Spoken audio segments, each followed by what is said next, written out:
od bura ma pacho ka motelo ne duogi e sapar mar ariyo mar twak margi odiochieng' ma kawuono giwacho ne ma chal ma ibogi gi thuol motho kendo onge gima lich mabiro timore. Sirikal omany kaka ng'iyo yo mayot ma ja Kenya nyalo bedo godo gi fuong'ruok. Moko wacho ni kaber koro sirikal omed tiyo kod paro mar chik mar omenda mano osekal higa mokalo mariembo bajet ma koro rumo giko dweni mondo tim ti godo eneno ni oganda ok ochako bedo kod pek.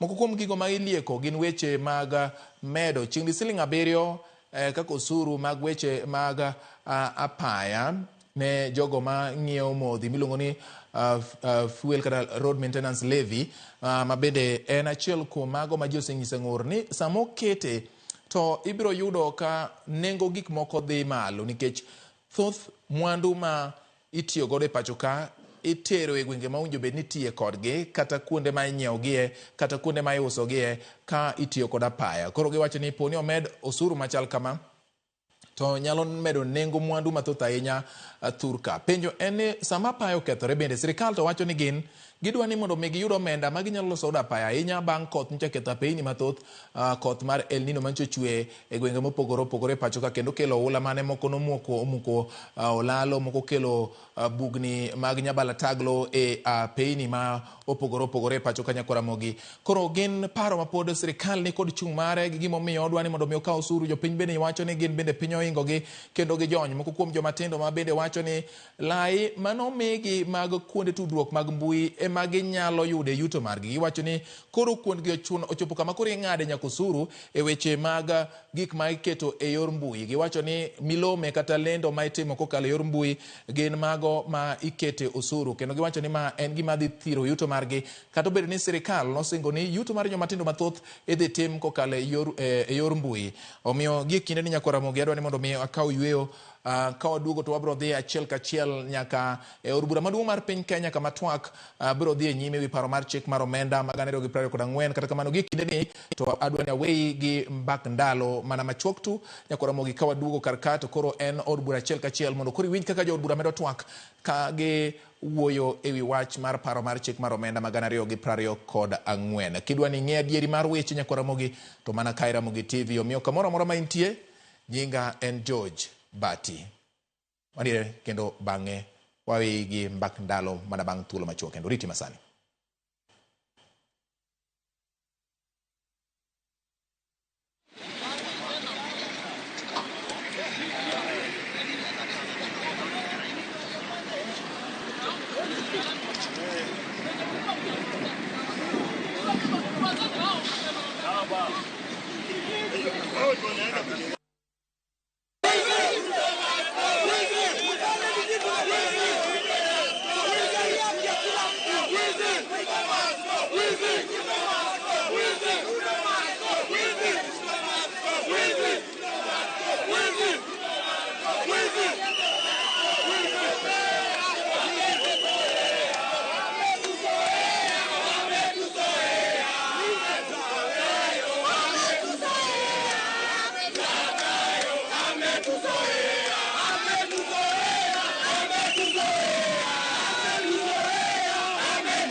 Shemba, ready for the afternoon sitting, and the business set to be transacted in today's afternoon sitting is that the debt or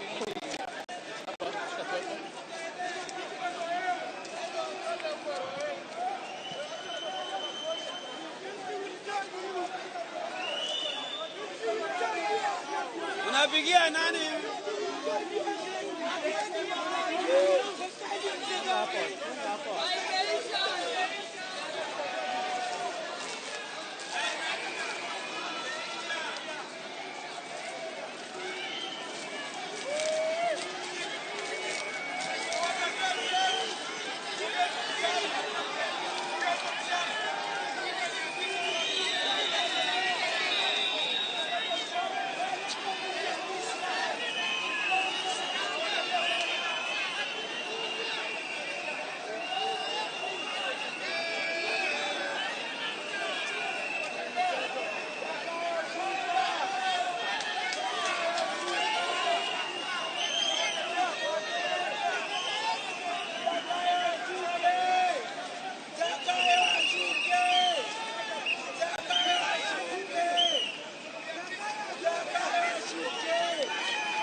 as fast.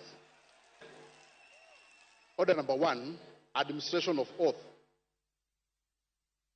Order number 2, communication from the chair. Order number 3, messages. Order number 4, petitions. Order number 5, papers.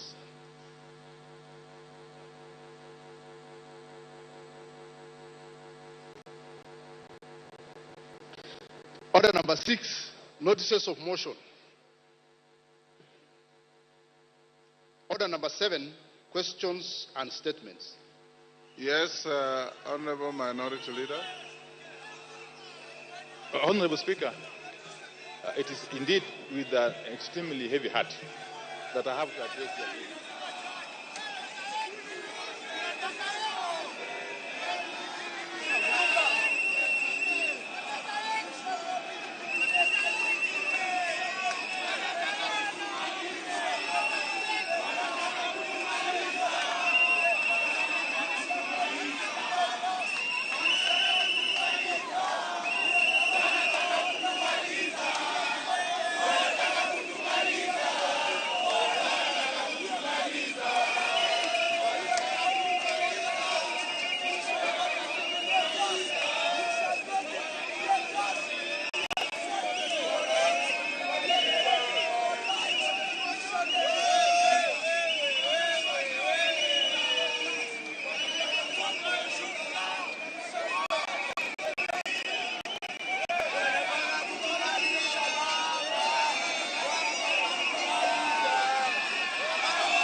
Of Parliament.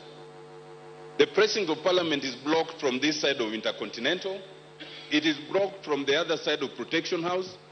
If, even for us members of Parliament, Parliament is blocked, then what are we supposed to do? Mr. Speaker, it is not just the House of Parliament that is august. The precincts of Parliament is also august. And I think, Mr. Speaker, you should give direction that our orderlies open access to Parliament. There is no reason to blockade Parliament. I know that we will vote. Those who choose to vote the way they choose to vote will be seen by Kenyans. We do not need to be shielded from Kenyans. Let this House be accessible. Thank you, Mr. Speaker. Majority Leader. Majority Leader. Thank you, Honorable Speaker. Order, honorable members. Honorable Speaker, it's good that the Leader of Minority has raised that issue again. And I did ask the Inspector General of Police earlier this morning why the blockade. Honorable Speaker, first let me set the record straight that there is not a single member of Parliament who is unable to access Parliament. Not just members of Parliament, that is why we are here in our numbers. Even our staff, parliamentary staff, Honorable Speaker, you could protect me from the shouting, or I could simply sit, and those who want to shout can shout. Order. Order, honorable members. Try and listen to each other. Majority Leader. Thank you, Honorable Speaker. I was saying not a single member of Parliament has been unable to access the precincts of Parliament. Not a single member of staff of Parliament has been unable to access the precincts of Parliament.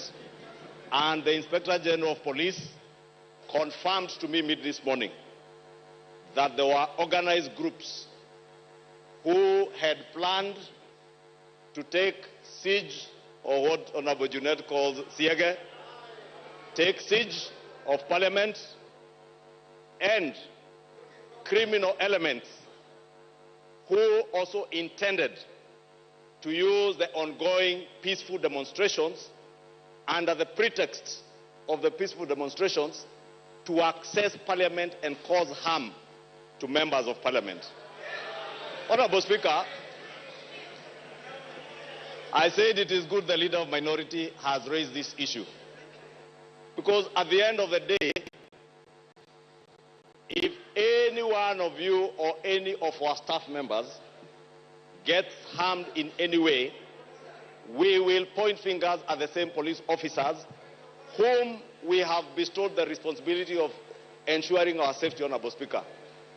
It is indeed true, Honorable Speaker. Order. He is responding to a point of order. Order. Order, Babu. We now take your seat. Take your seat. It is me to rule whether he is out of order or not you. Order, Babu Wino. Take your seat. You know, Honorable Speaker, we said the other day respect is earned, and you did indicate to us that even in this House, we must act with some decorum and some respect. And the same could be said of maturity, Honorable Speaker. That you have to exhibit maturity in the House to earn your respect, Honorable Speaker. I was saying, Honorable Speaker, Order. in the endeavor to protect not just the safety of members but the institution of Parliament, the Inspector General of Police indicated to me that they have taken adequate security measures to ensure that every member of Parliament who wants to access Parliament can access Parliament. Members can vote willingly, not under coercion, not under duress, to vote willingly either for or against the finance bill that we are coming to vote. And Honorable Speaker, just in relation to what Honorable Tiende Amolo has said, it is true, we know the kind of intimidation that has been out there. But none of these members in this House is here as a coward. They are here to exercise their mandate as bestowed on them by the Constitution of our Republic, Honorable Speaker. And they will vote willingly. They will not be coerced by anybody. The police are not here to tell you how to vote. Let them do their work and let us do our work from inside Parliament. Those who want to shout and excite crowds outside there like Babu Owino, they may do so. Or they could go parade themselves with the people parading themselves outside there. But not in this chamber. He must behave in a mature way, not the indecent, immature, imbecile manner he behaves. Order. Order, honorable members. Babu Wino, take your seat. Order, Wanjala. Order, members. Order, Honorable Wanjala. Order. Honorable Wanjala, I will not deny you the right to vote on this bill by sending you out. Remain here and vote. Honorable members, I know that's what you are soliciting, and I will not give it to you. Order, honorable members. Honorable members, each and every one of you has the right to be in this House, to represent people who send you here, to legislate for this country, and to oversight the executive. In coming to this parliament, nobody, and I mean nobody, has any color of right, either in law or in fact, to prevent you from coming to do your duties. Seeing how many we are here, it is testimony to the fact that you came in freely. Secondly, the grounds of Parliament, as stated by Senior Counsel Otienda Molo, are hallowed grounds, are protected grounds. And that's why no member can be arrested or served with any court summons or processes within the precincts of Parliament. You are protected to that extent. Beyond the precincts of Parliament, the Speaker and the administration of Parliament have no jurisdiction. Our jurisdiction is here, in the chamber, and within the precincts of Parliament. I instructed the majority leader, after Honorable Wandai raised the issue, to get in touch with the police and speak to the Inspector General and bring him to the attention that whatever law enforcement activities going out there should not in any way interfere with your legislative work. And I've been in this precinct since 6 a.m. this morning. No single member has come to me to report of any prevention or harassment or interference in coming to their work. If I got any information or report, I will act on it. 20 minutes ago, I had a meeting with the Sergeant at Arms and his team to ask them if they have any report on security issues around Parliament. They indicated to me that they are hearing noises out there, but within the precincts of Parliament, they have no report to make because there are no incidents. That being the case, honorable members, I want to encourage you. So far, so good. You have debated this bill with extreme decorum and intellectual industry. You've done such a fantastic job. There could have been a few errand members, but all of you have been very good. Kenyans have watched each and every one of you speaking to this bill. Now that you have reached the level of going to vote, I want to encourage us to carry the same honor to the people who send us here. That we are here to protect their interests, not physically, but intellectually. We must be conscious of the fact that we are the conscience of this country. And being the conscience of the country, our conduct must constantly have in mind the fact that whatever we do here can have negative or positive consequences on the public out there. So we are going Order Wanjala. Order Wanjala. Having said that, I want to encourage members that there are still several members who want to speak to this bill. I promise that I'll give you 1 hour this afternoon. There is a small ruling I'll deliver on the issue that was raised by the minority leader. I'm waiting for it. I had just made some corrections. When it comes, I'll stay the proceedings and give that ruling in just 3, 4, 5 minutes. So we'll go on for 1 hour. After 1 hour, we will call the mover to reply. As we had agreed, order. We'll call the mover to reply. Upon replying, we'll go to the vote. If the equipment in front of you is working, we'll do an electronic vote. Order. Honorable Robert Mbui. You are normally more orderly than you want to be today. If the equipment doesn't work, I have no difficulty. I'll sit here and allow you to vote in the manner that you want. The end order, Wanjala, whatever means of voting you have, the end will justify the means.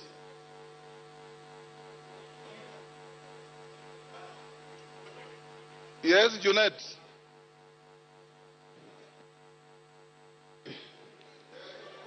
Mr. Speaker, thank you very much for your guidance. That was researched guidance. But Mr. Speaker, it is of the view of the minority that on this matter of the finance bill, Mr. Speaker, we do voting manually or orally or through roll call, Mr. Speaker. On this one, people don't have a lot of faith in the gadgets. So, Mr. Speaker, we want to vote now this one orally so that everyone can, his vote can count this one, Mr. Speaker. We seek your indulgence. Order, members. Let's cross that bridge when we reach it. Next order.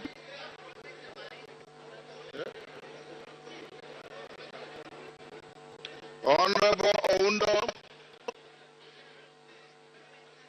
Honorable Oundo, you have a statement. All the honorable members. Thank you, Honorable Speaker. Honorable Speaker, pursuant to provision standing order 44.2c, I rise to request for a statement from the chairperson for the Departmental Committee on Administration and Internal Security regarding the facilitation of national government administrative officers, especially from Samia Sub-County.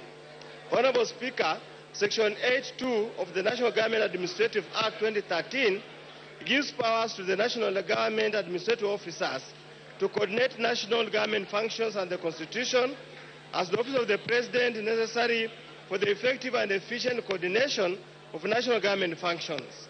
Regrettably, the Assistant County Commissioner of Siopo Division, Funyula Division, and Sub-County Police Command of OCPD of Samia Sub-County do not have government vehicles.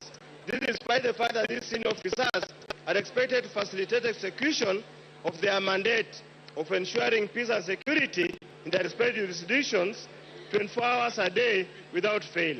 Honorable Speaker, it's against this background that I seek a statement from the chairperson, the Departmental Committee on Administration and Internal Security on the following matters.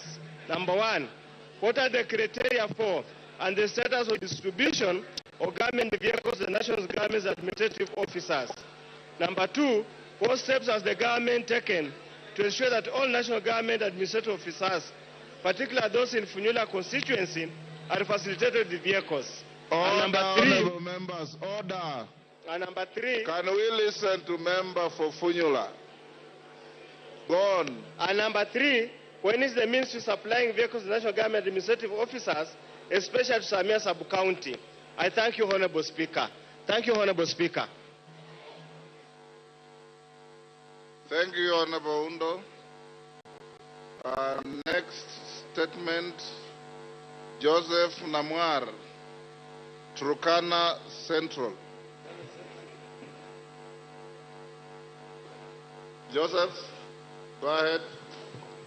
Honorable Speaker, pursuant to the provisions of Standing Order 44.2c, I wish to request for a statement from the chairperson of the Departmental Committee on Administration and Internal Security regarding recent incidents involving the Kenya Wildlife Services and local communities in Sibiloi National Park, Marsabit County.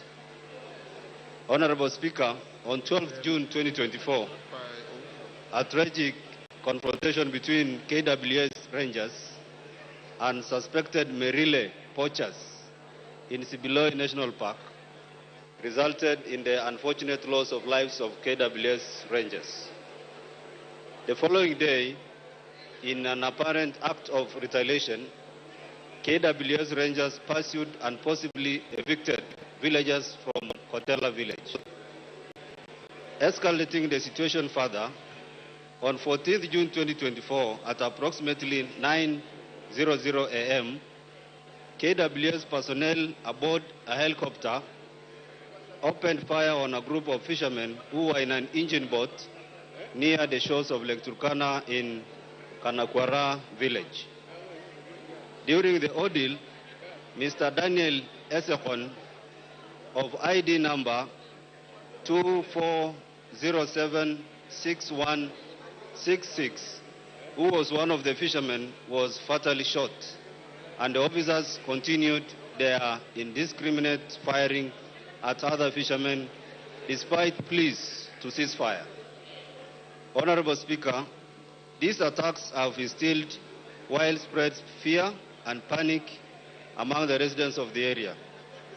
Multiple fishing boats belonging to local communities have been destroyed, and many innocent fishermen remain unaccounted for and feared dead after fleeing from the KWS assault.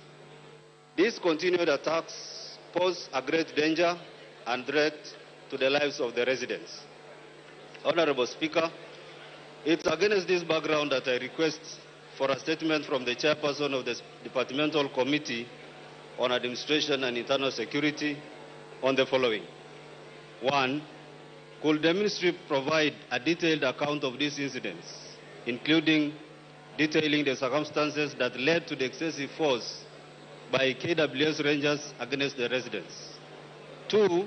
What specific actions have been initiated to ensure a thorough investigation into these events, including the tragic shooting of Mr. Daniel Esekon?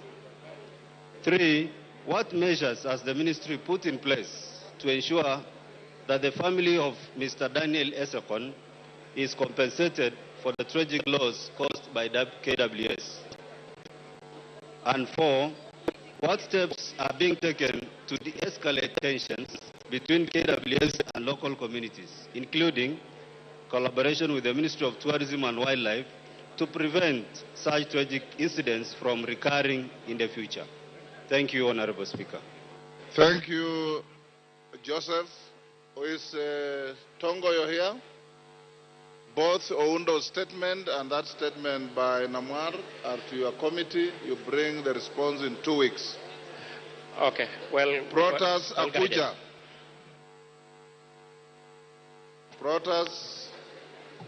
Thank you, Honorable Speaker. Honorable Speaker, I rise request for a statement regarding the recruitment of casual workers by Kenya Power Company in Turkana. Honorable Speaker, pursuant to provision of Standing Order 44-2C, I wish to request for a statement from the chairperson of the Departmental Committee on Energy regarding the recruitment of casual workers in Kenya, in the Kenya Power and Lighting Company in Lodwar and Kakuma, Turkana.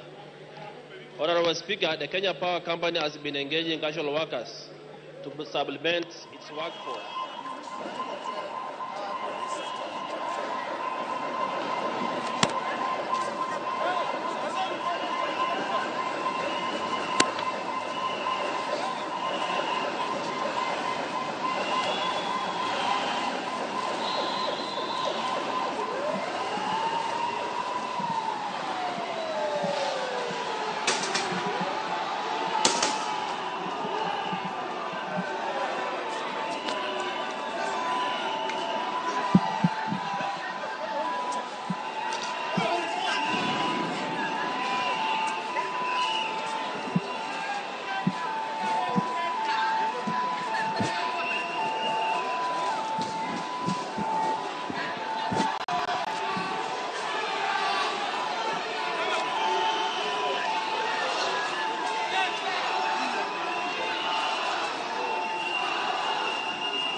Turudi nyuma. Leo darusha kia kwa hapa. Twende haraka before warushe. Warushia.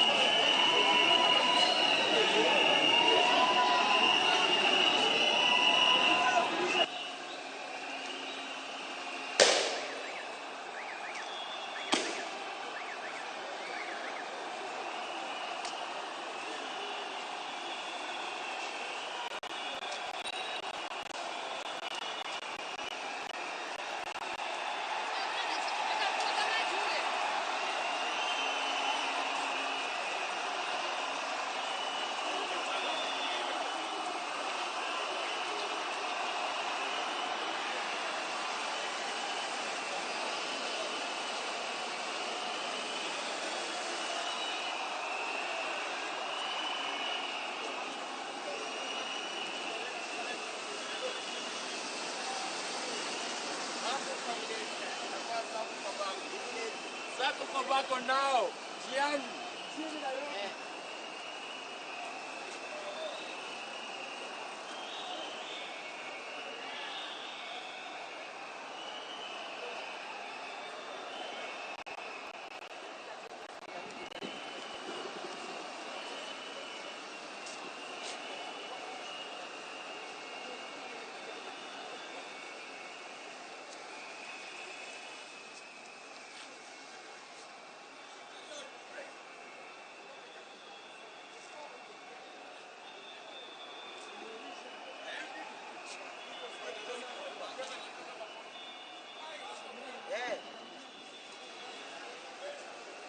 Remote.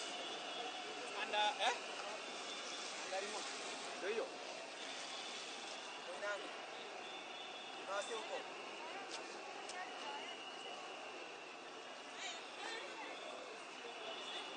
At the heart of it. Yeah, we are at the heart of it. Nani? Mimi nishapeleka mawakili Central nikabidi chini. Kwa ngapi? Nitakuacha nitakuwa. Oh, yes sir.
Mambano.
Maisha ni ngumu sahihi. Kwa kusema ukweli, mimi naitwa Baraka Okelo huo. Are you getting my word? Maisha ni ngumu. Na hii ngumu kimekaza maisha mpaka hata wewe. Ananiongeza sisi mpaka hata. Sahihi maisha ni ngumu. Sasa tunaomba kama ni hivyo huyu jamaa toke kwa hiyo.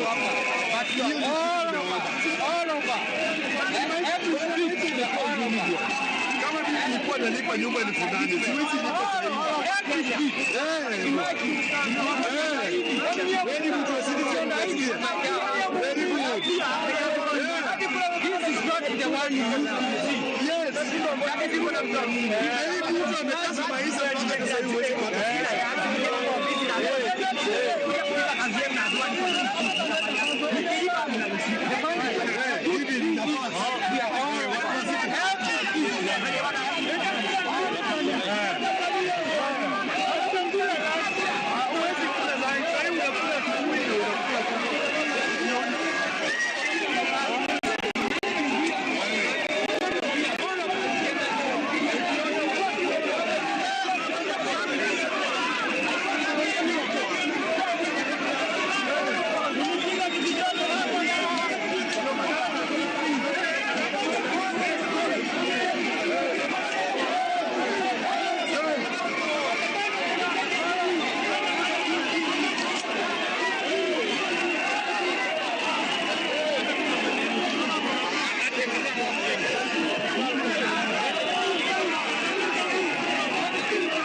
not have any iota of evidence to support William Samoei Ruto. We do not have any iota of evidence to support the government. We are tired. Tumechoka. So lazima kaende na amani.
Katana. Honorable Katana, you are being grossly disorderly. Please exercise some decorum. Not just you, everybody else that is either cheering or jeering. We want to have an orderly end to this. Member for Kuresoi. Thank you, Mr. Speaker, for giving me this opportunity to give my voice on this important bill. I've been waiting for it since morning.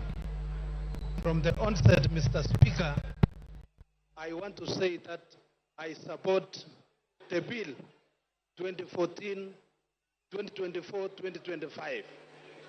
I am supporting the bill, Mr. Speaker, because of a number of reasons. One of the reasons is the increase in CTF is the increase in CTF by around 50 million This CDF, Mr. Speaker, is a fund which touches all corners of our country. And this is a fund which has really transformed our country. Mr. Speaker, I also want to say that I support this bill because of the 50 million which has been set aside for electricity. Mr. Speaker, when I go around my constituency, Kuresoi South, people are asking me about electricity, maximization of transformers, and installation.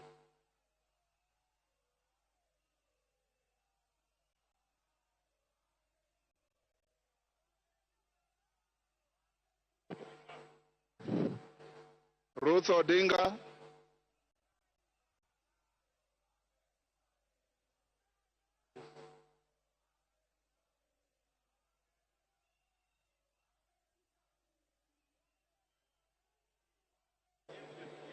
Can you give... Thank you, Mr. Speaker. I stand up here to reject the bill, the Finance Bill 2024.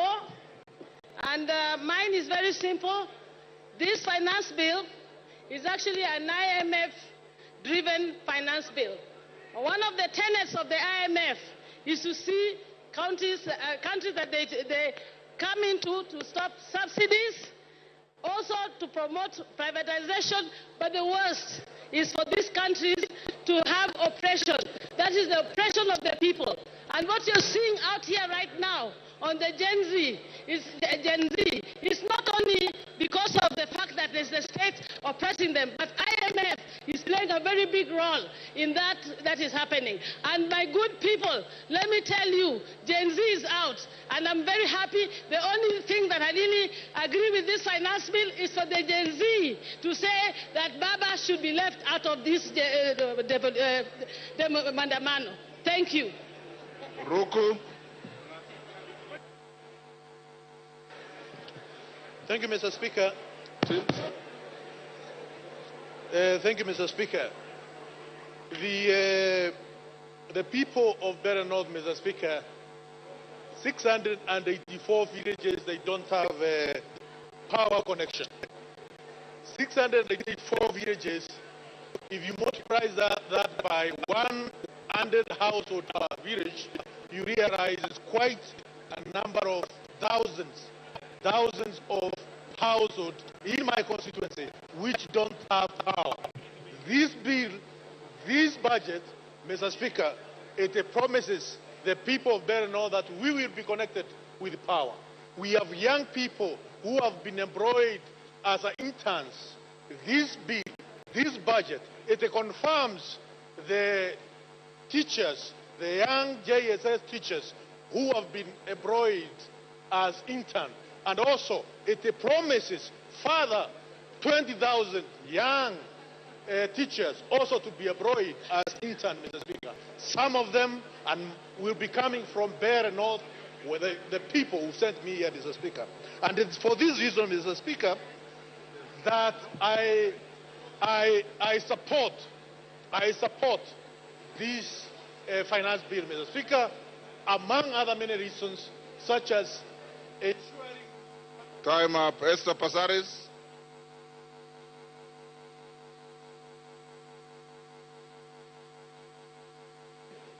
Thank you, Mr. Speaker. Mr. Speaker, much as I commend the public participation that was done on the bill, and much as I commend the amendments that they have come with, I want to say that I reject because we need to ensure that we listen to the population and what they're saying. This country right now needs to listen. We need to tighten our belts, we need to live within our means, and we need to address corruption. Yesterday, seeing Obado getting away with a settlement of only 15% when he owes 1.9 billion tells us that we are not serious about addressing corruption. If we address corruption, we will be able to fund the expenses of this government. It is time for us to take a position that corruption is the biggest enemy in the room. And I think I stand ashamed to know that only a house in Loresho is not 40 million. A flat in Nairobi is not 9 million. Even in the settlement, we are actually cutting deals. So we say no to corruption, and we fund and live within our means. I reject the 2014 finance bill. Thank you. Member for Nyaribari Chache.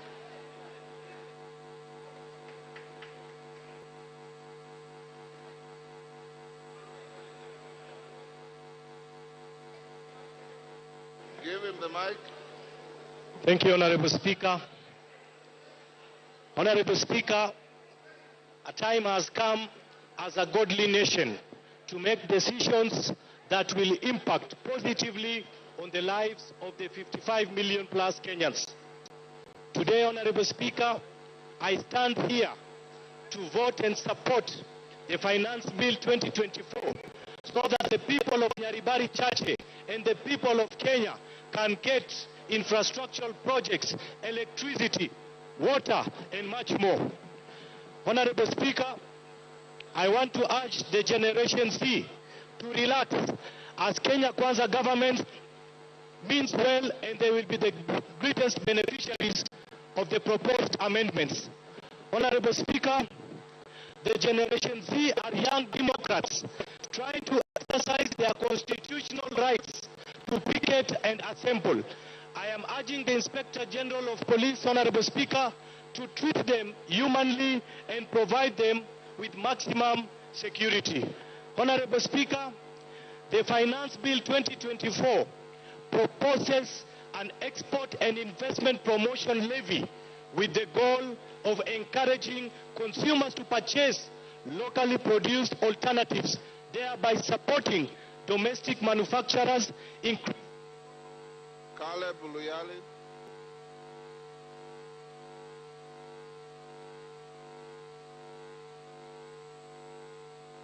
Thank you, Speaker. Finally, I got a chance.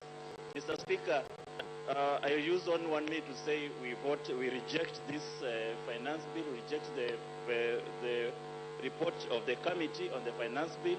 Mr. Speaker, a German social constructivist once said, Alexander Wendt, he once said that anarchy is what the states make of it. Mr. Speaker, this government is going to create anarchy in this country. And this finance bill is going to be the impetus of this anarchy. We have seen what is going around. We have seen every town in this country is occupied. And very soon, members of parliament, their homes are going to be occupied. We cannot sit here and pretend that everything is normal outside.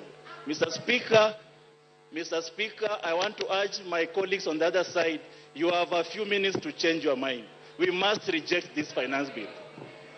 Gigi Kagombe.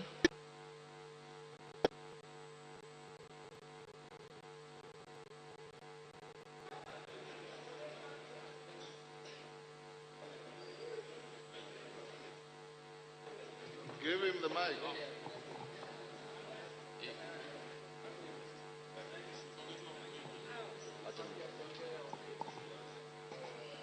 Thank you, Speaker.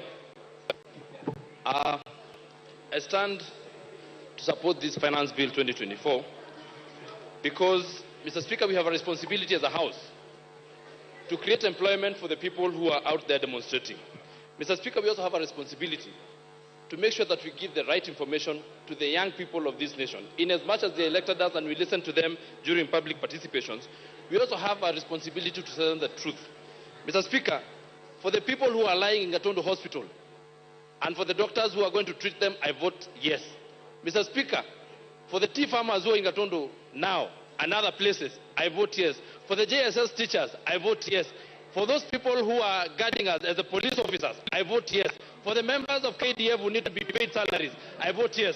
For the people that we need to create employment and to create manufacturing in this nation, we are asking that we introduce excess duty on products that are gotten from other countries so that we support our economy. Those people who are out there need jobs. In fact, those people who are being mobilized because they do not have jobs. We have a responsibility to create jobs for them, Mr. Speaker, and we shall not create Thank you. Member for Kajiado East.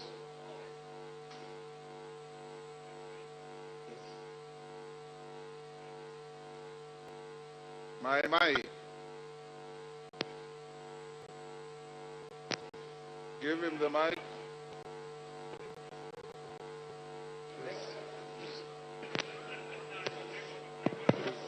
Okay.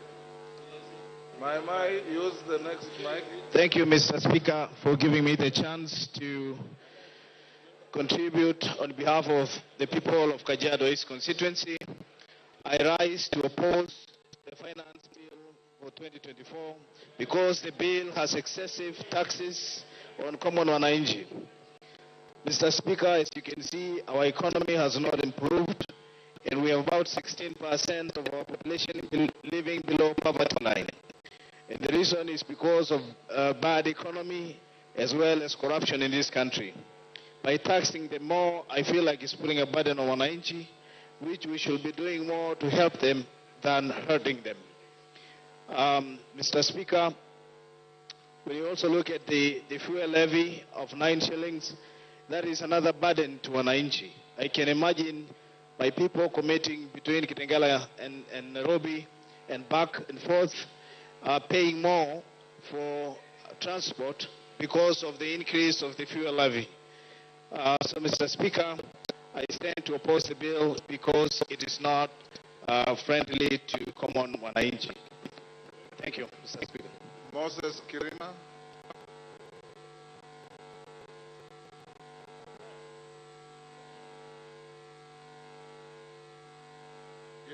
Thank you, Mr. Speaker, sir, for giving me this opportunity to contribute to this bill.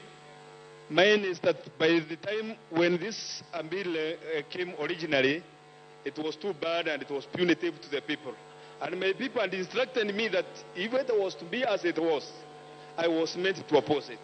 But when I came and raised the issue with the chairman of finance, Mr. Kimani Kuria, he told me that there are going to be some amendments of which actually what I was told to oppose, the bread, taxation, bondas, rentals, essentials, cooking well and avocados and the rest, the agricultural outputs. After the amendments, I don't see any reason to oppose it. So I thereby support it with amendments. But if there are no amendments, no way. Thank you, Mr. Speaker, sir. Ken Chonga.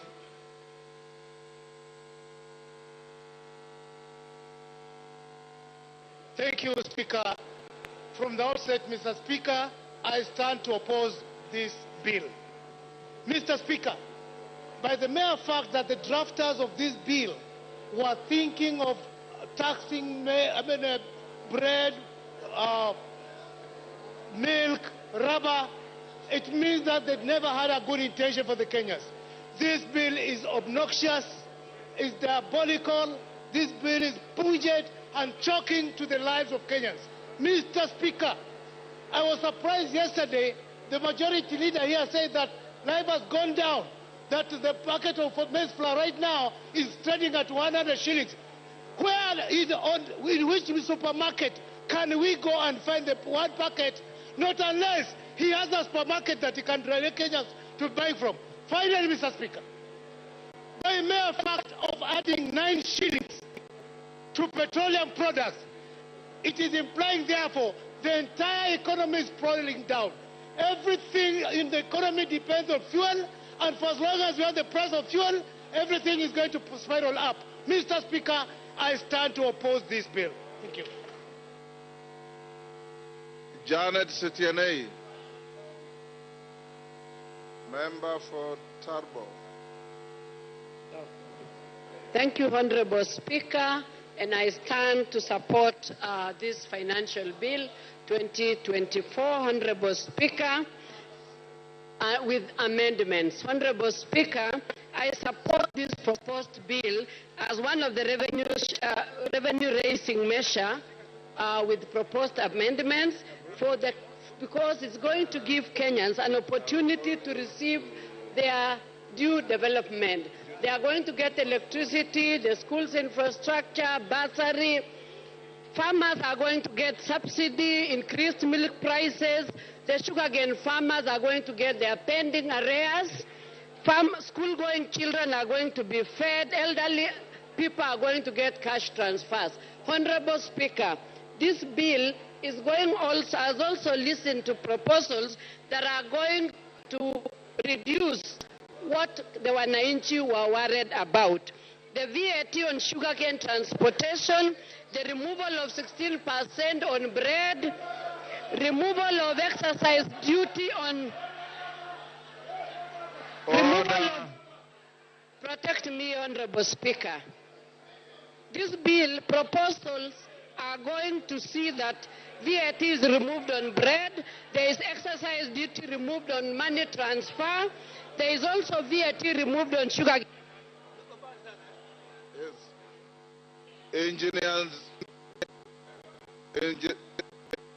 Engineer Nzengu. Thank you, Mr. Speaker, for giving me this opportunity. I have waited from yesterday, but I want to say from the onset that I raised to oppose this Finance Bill 2024, and there are many reasons why I am opposing it. But one of the reasons is that it is increasing, or it is putting a levy on clinker, which is an imported component of cement. And, yes, Honorable Junet. What is it? Speaker. What is it? Speaker. Order. Mr. Speaker. Yes. I wanted to seek your indulgence, Mr. Speaker. Mr. Speaker, as you are aware, to those who are in Parliament, there is time for everything. Order, members, I can't hear clearly. Go ahead. Mr. Speaker, as you're aware in Parliament, there is time for debate, and then there is time for voting. Mr. Speaker, some of our members here on my side took early lunch. They are taking lunch by 10 a.m., I think, ugali and nyama. And they have come here so that their vote can count, Mr. Speaker. So, Mr. Speaker, having debated this bill now extensively, I think we should go now to do our constitutional duty of voting, Mr. Speaker, so that Kenyans can know which direction we are taking, Mr. Speaker. So, Mr. Speaker, I seek your indulgence to call the mover to reply, Mr. Speaker. Thank you, Honorable Junet. Let Nzengu finish. I had an intention of giving Rose Museo. Then I will call the mover to reply.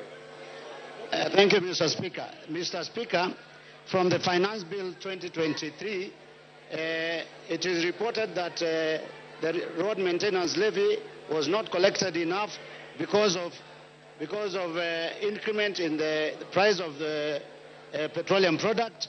This year, Honorable Speaker, the same mistake is being repeated. We know that from Finance Bill 2023, the price of cement went up. The price of steel went up because of the export promotion and investment levy, which is unnecessary because it is meant to promote monopoly in the industry. The same people that produce cement are the same people that are producing steel, and that is why the cost of construction has gone up and being a deterrent to a lot of Kenyans from constructing their houses or their property. So, Mr. Speaker, I want to say that I want to reject the proposed bill totally and as a whole. Thank you. Women Rep Muranga. After that, Rose Museo, then the mover be ready to reply. Okay.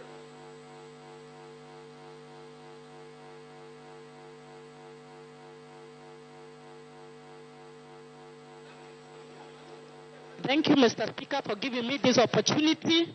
I rise to support the bill, and I will vote yes for the bill. Voting for this bill, we are voting for real issues, Mr. Speaker, not for the negative things that have been said in the media to whip emotions. Mr. Speaker, voting for this bill is voting for 6.8 billion for coffee charity fund.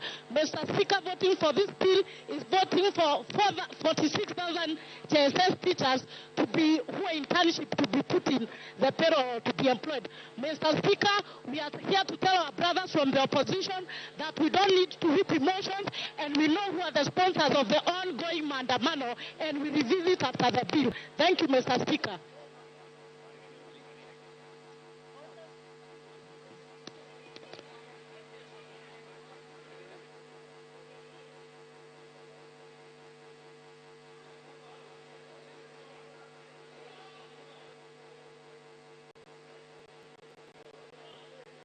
Thank you, Mr. Speaker, for giving me this opportunity to add my voice onto this.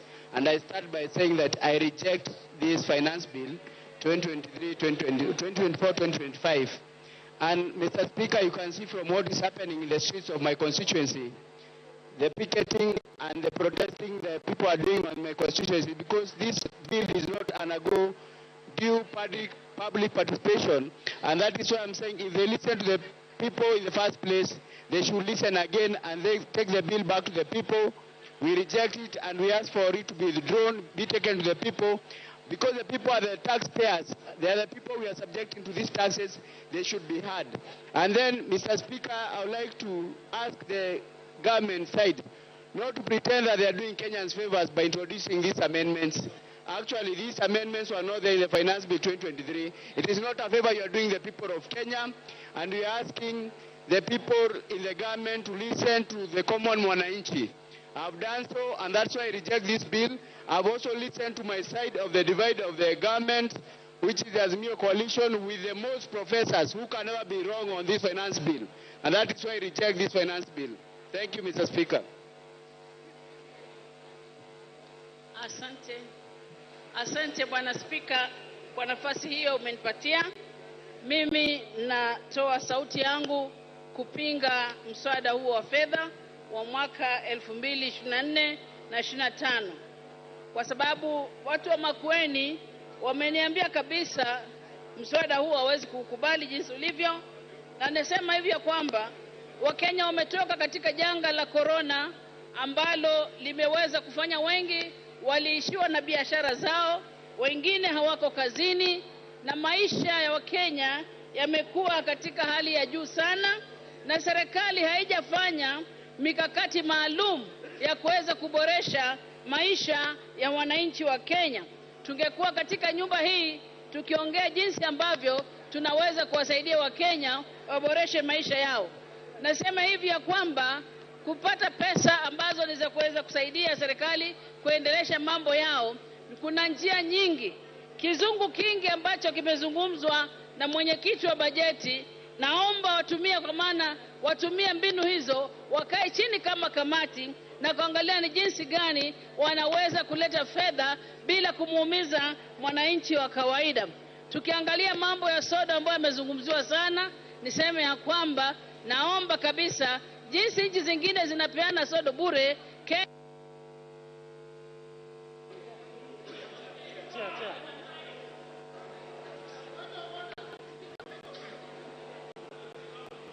Yes, Honorable Kimilu.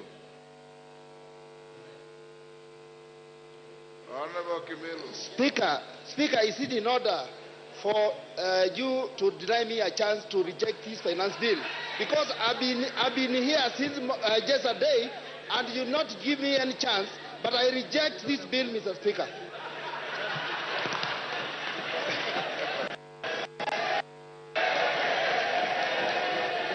Thank you. Honorable Kimilu, order. Take to yourself the Hansard.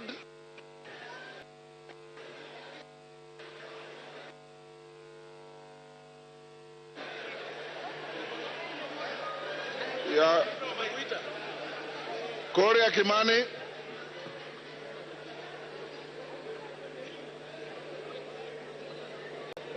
Thank you very much, Honorable Speaker. When I've watched the debates yesterday and today, I celebrate the democracy that our forefathers fought for. that Kenyans across the political divide can sit down for hours on end and discuss issues of this country.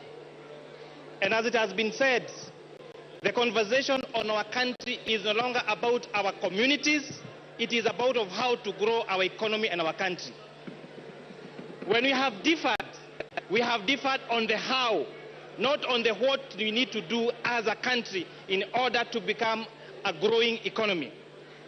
But Honorable Speaker, sadly, this debate has been skewed in a different way because of the fallacies and the lies have been told. Honorable Speaker, I have seen some members and members of the public say that the bill introduces taxation on cancer patients. I have gone through the bill word by word, clause by clause, and there is absolutely nothing on this bill that mentions about cancer patients. These falsehoods to emotionalize our members of the public is immoral, is wrong, and it is very distasteful. We have seen a lot of contestation, especially by our young people, that there is introduced taxation on digital content creation. Honorable Speaker, this is far from truth. In fact, the bill proposes to exclude content creation that does not lead to money generation. The rejection of this bill will make our content creators worse off than they are in the current provisions of the law. The current provision of the Finance Act talks about content creation even when it is not monetized. This proposes to delete content creation that is not monetized, and that is a fact of the matter. So for a content rejection means that you'll that last year in the moment. Watch the debate on towels. Honorable Speaker, I grew up during napkin times when children used to be napped with napkins, and I've seen how diapers has revolutionized and modernized our women. A few years ago, Honorable Speaker, the quality of a good mother and a good wife was known by how well she washed the napkins for her children. They used to soak them at night with jik, with hot water, and their hands on them. And they would watch how white they are. The quality of that if mother was on how white those napkins are. Therefore, we have greatly revolutionized and given dignity to our wives and to our mothers. What this bill proposes is to give them more dignity by making them use diapers and sanitary towels that they can be good quality, that are affordable, and we can sustain their safety. That is why we are saying that let us use our own locally manufactured products. Honorable Speaker, how much do we hate ourselves as Kenyans that we demonize our capacity to manufacture here locally? How much do we hate our young people that would rather export these jobs to India and China and not have them here in Kenya, Honorable Speaker? We have seen the government allocate resources to ensure we have free sanitary towels for our school-going children.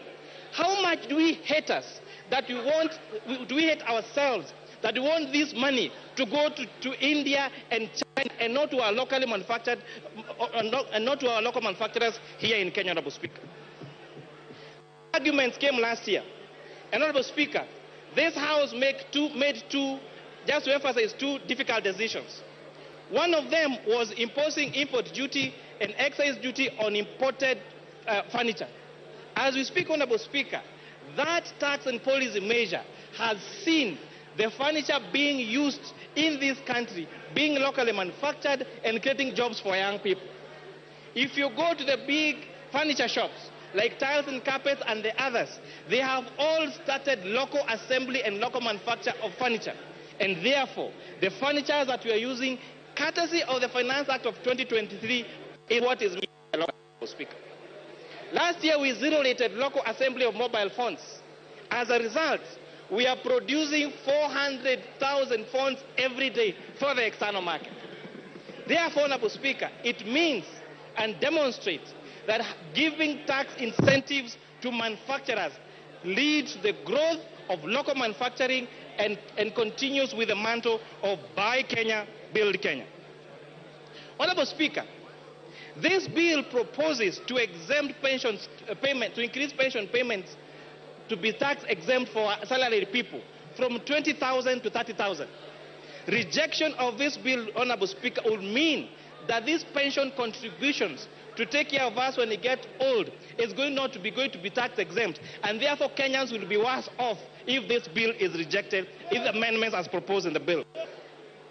On pay as you earn, Honorable Speaker, all statutory deductions, which are housing levy, chief, and NSSF, have been proposed in the report of this committee to be tax allowable for pay as you earn.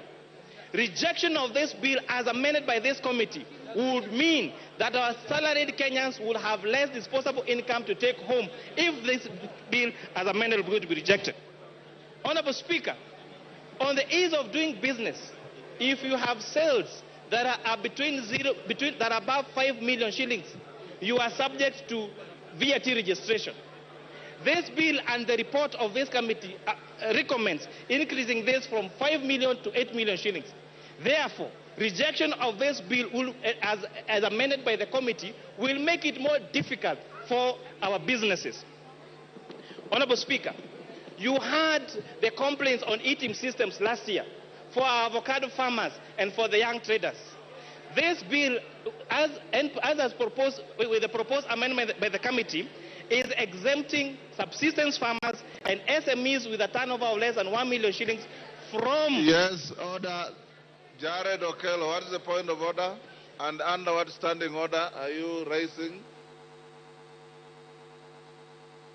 Give him the mic.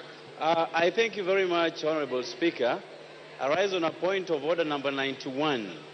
Honorable Speaker, there is a pattern that is developing into this House that each time we come up with objectivity on a matter such as this, we are being told that CDF will be reduced, there will be no Kera roads. This kind of blackmail must stop, Honorable Speaker.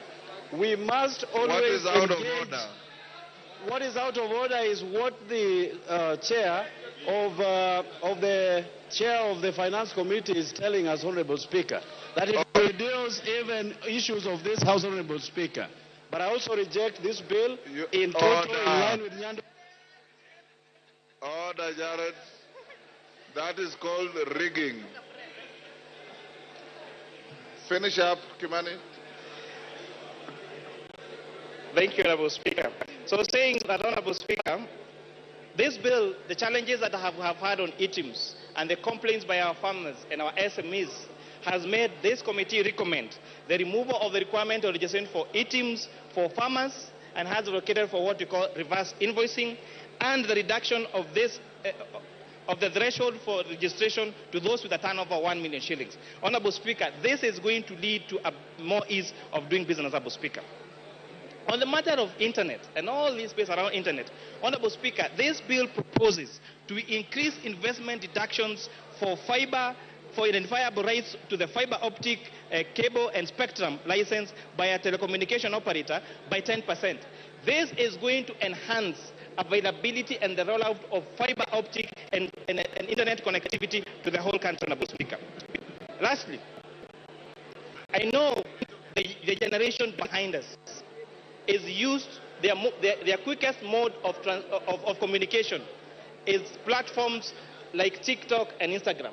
Honorable Speaker, if you check that platform, the reels are very short, and therefore the way of communication is sensationalized. I'm really urging our young generation, the people that are calling me on my phone, I took my lunch break yesterday and my lunch break today to return all the calls I got to my phone. And I was asking them, you are telling me to reject. Tell me what you want to reject in this bill. Then they say, we have a katatu. I am asking them, What clause is adding additional taxes and difficulty of doing business? They say, where we kataya too, because they have not taken time to understand this. And with that, Honorable Speaker, I beg to reply. Order, honorable members. Members on their feet, take your seats. He has concluded, Babu Wino. Order. Order, members, take your seats. Member for Bumula, take your seat. Member, take your seats. Member for Kuresoi. Honorable members, Nyamita, take your seats.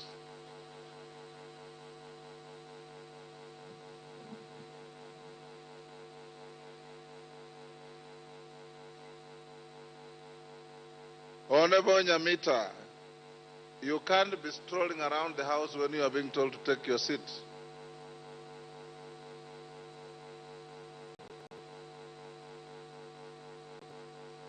Honorable members, we have come to the end of debate on this bill, the Finance Bill, National Assembly Bill number 30 of 2024.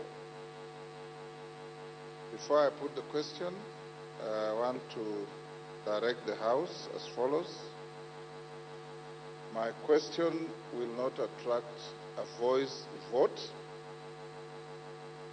We will go straight into division.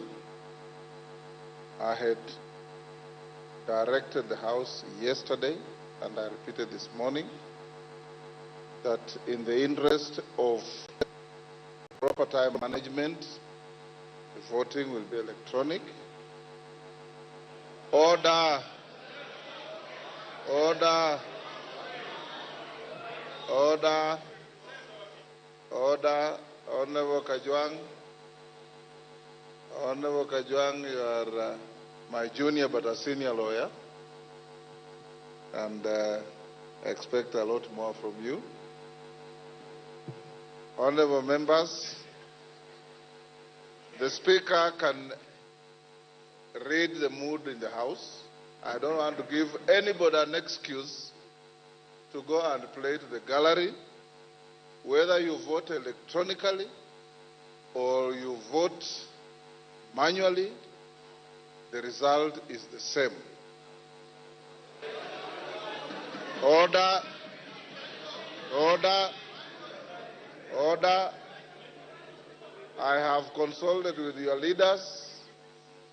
Order. I've consulted with your leaders, and they do not have a hard feeling either way.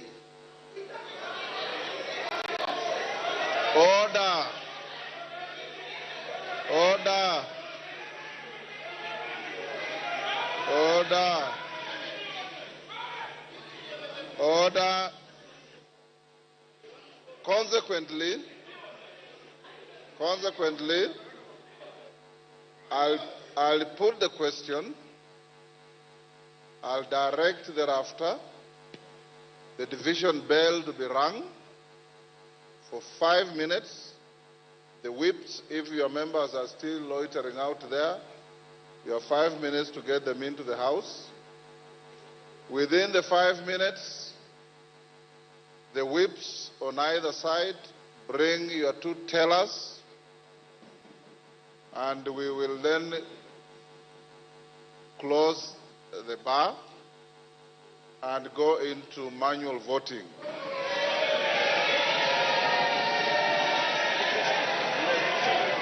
Order.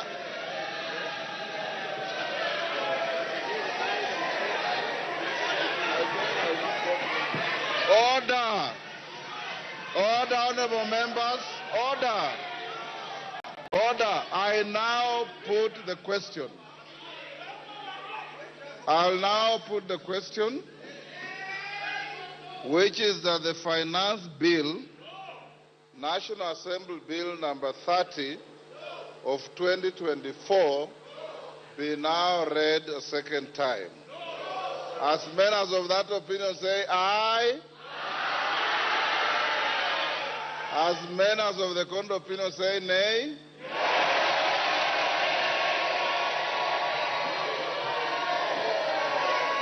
Order. Order. Order. Order, honorable members. Order. Take your seats. Take your seats. Order, honorable members. Take your seats. You are being disorderly. Before even the Speaker announces the outcome of the voice vote, you are on your feet, claiming a division, meaning you are claiming that you have lost. All right?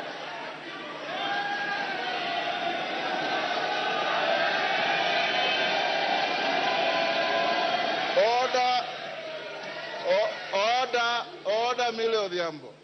In my many years in this house, I've never heard of the winner claiming a division.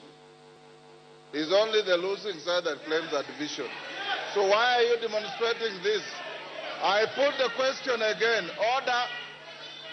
I'll now put the question again, which is that the finance bill, I like the comic relief in the house, which is that the finance bill, National Assembly Bill number 30 of 2024, be now read a second time. As many as of that opinion say aye.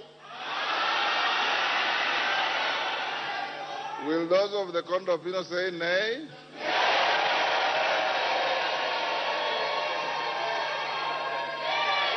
The ayes have it.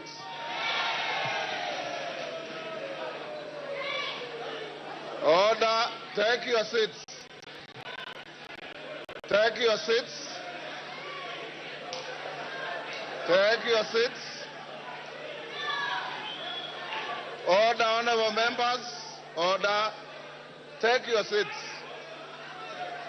Order. Take your seats. Order. Mwango, take your seats. Honorable Mwango. The claim for a division is overwhelming. We don't need to count. I now direct that the division bell be rung for 5 minutes. Junet and Osoro provide 2 tellers each. And after 5 minutes, we'll cross the bar and go to a roll call vote.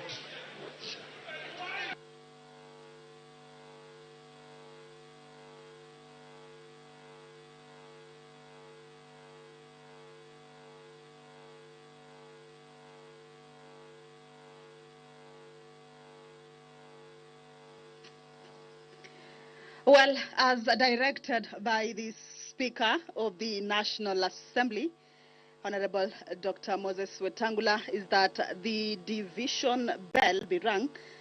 This is for 10 minutes. And of course, this is the part where the members of the National Assembly will be taking a vote on whether the bill, that is the Finance Bill 2024, whether it be read a second time. And it has been indicated by the Speaker that the vote will be a roll call vote. What we have just witnessed is that the members have taken a vote.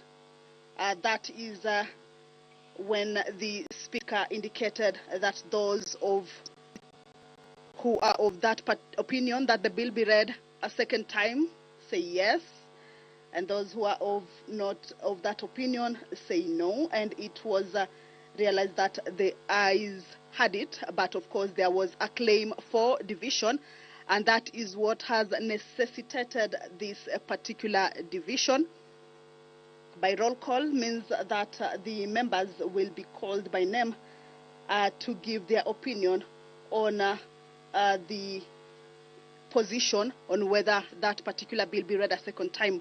Remember, this is the point that usually comes after the bill, after debate on that bill has taken place extensively and also exhaustively on the floor of the House. The finance bill debate has been on for close to 2 days, as it started on Wednesday, that is yesterday in the morning, throughout the day, and this morning, before that debate was concluded just a few minutes ago.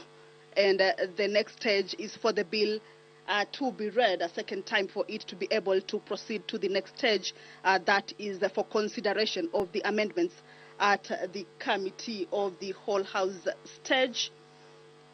Once that 5-minute division bell is over, as directed by the Speaker, the whips of the House, this means the whip from the majority side as well as the whip from the minority side, will be required to give out to tellers who will be standing on the dispatch area, where they will be able to guide or see the process of voting that will be taking place from either sides or from both sides. This is sort of to guard those votes that will be coming in from the members on the two sides. At this point, the whips also are needed to whip their members inside the chambers. Remember, at this point is where both sides need their members to be in the chambers. As you can see, the House is fully occupied, or we could say the members have come out in their numbers, of course, to give their position on this bill. There have been contentious clauses on the bill, and therefore Kenyans out there, of course, are looking at which way the members will be taking their way with regards to this particular bill. Once the 5 minutes division bell is over, the doors will be closed and the bars drawn. That would mean that the members who are not inside the chambers will have been locked out. And this is the point. This is sort of like an allowance time for the whip to be able to call their members who may be within the precincts of Parliament but not inside the chambers to make their way inside that particular house so that they can fully participate in taking that vote.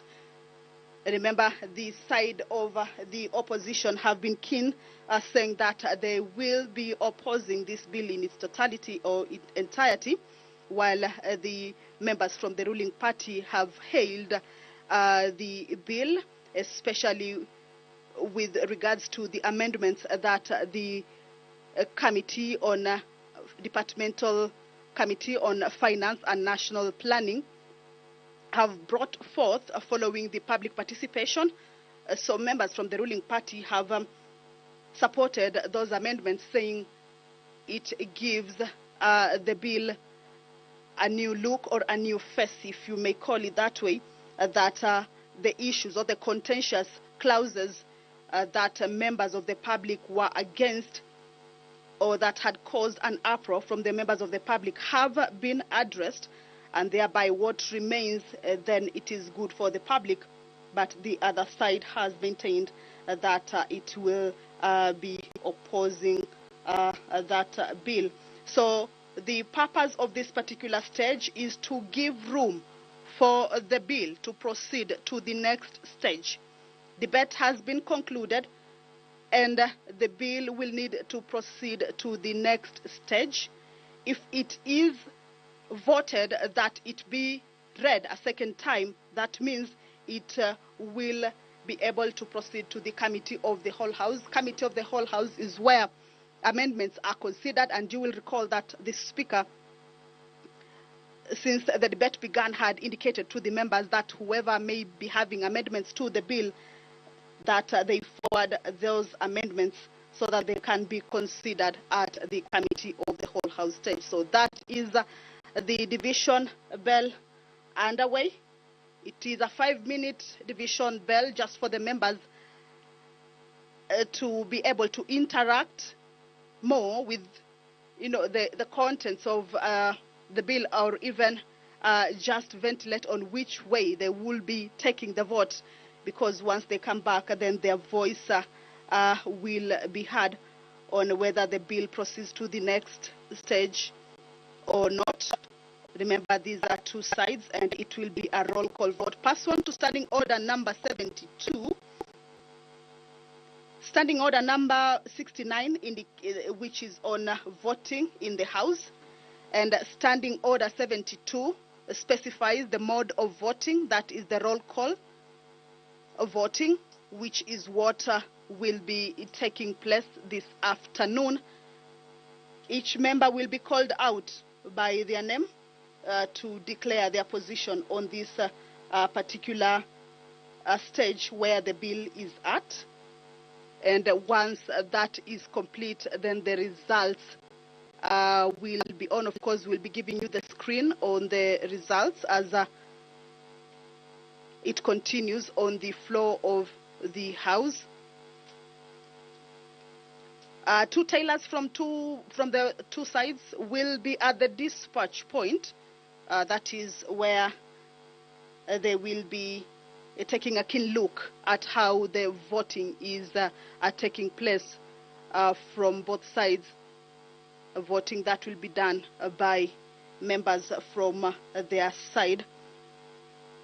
And it is a crucial stage because the contentious, or the bill has been termed contentious and has attracted a lot of interest. That is the Speaker addressing the House. Allow me to hand you over back to this live broadcast. Good afternoon.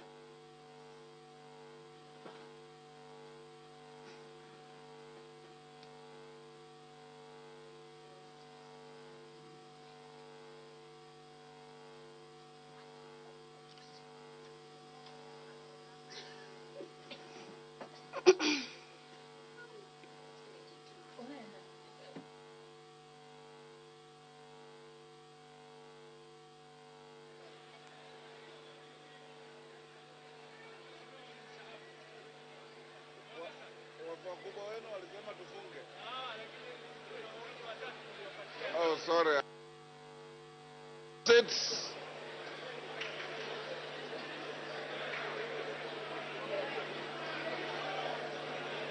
Order. Honorable members, take your seats.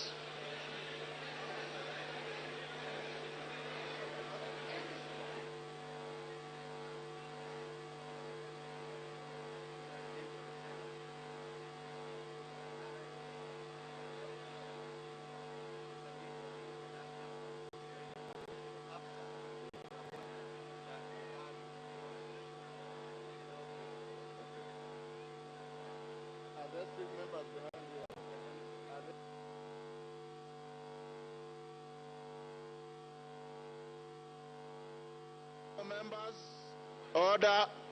Take your seats.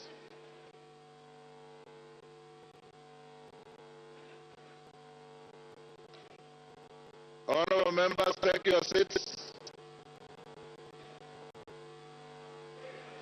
Honorable Madenga, take your seats. Take your seats.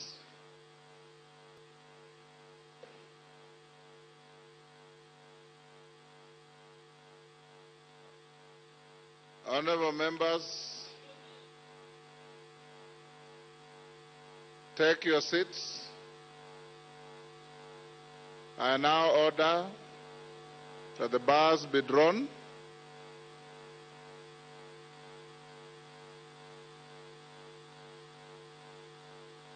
Doors be locked.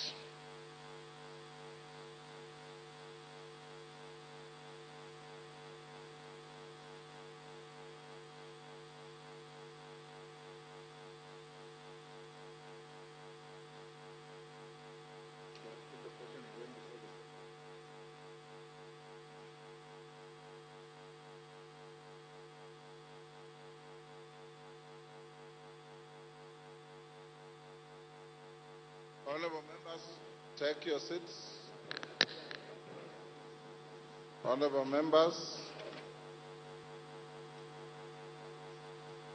take your seat.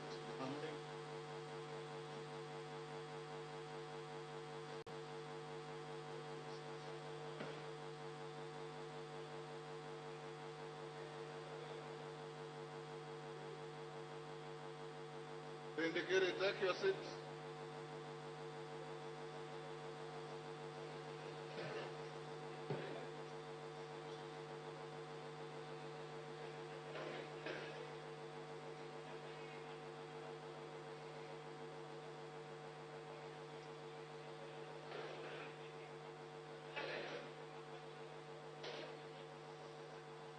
Order. Order, honorable members. Honorable members, the following have been appointed by the whips as tellers. For the ayes: Robert Bukose MP, Eric Wamumbi MP. For the noes: Julius Mawathe MP, Jared Okello MP. The vote available to each member is ayes, which is yes, nays, which is no, and the third vote is abstention. Those of you who wish to abstain, you record your name at the clerk's desk when you are called, or when you shout that you abstain. I'll now, pardon?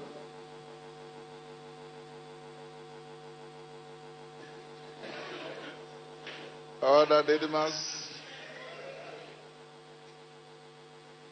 I know that we have locked the doors out there.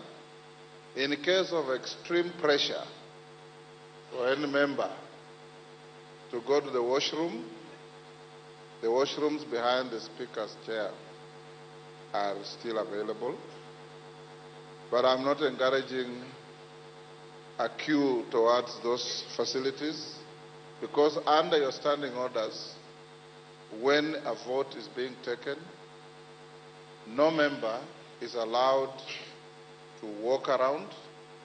You remain in your seats. You remain silent. When you are called out to vote, it is you to say yes or no. Any member who interjects and becomes a nuisance, the Speaker has the right to declare your vote invalid. Don't go that route. I now put the question once again, as is required by the standing orders, which is that the Finance Bill, National Assembly Bill number 30 of 2024, be now read a second time. Clerk, you can start with the roll call. And members, when you are called, if you maintain silence, you have your microphones, and some of you have got very loud voices because your vote is not necessarily going to the Hansa. You can shout from where you are, and there will be nobody required to assist anybody in shouting. Every individual is voting on their own. And I repeat, if you engage in the kind of conduct my brother from Budalangi normally does, your vote will be declared invalid. Order. Clerk, can we proceed? They tell us. Order, Honorable Angela. Take your seat, my brother. Ainab Koi, Chepkonga Kiprono Samuel.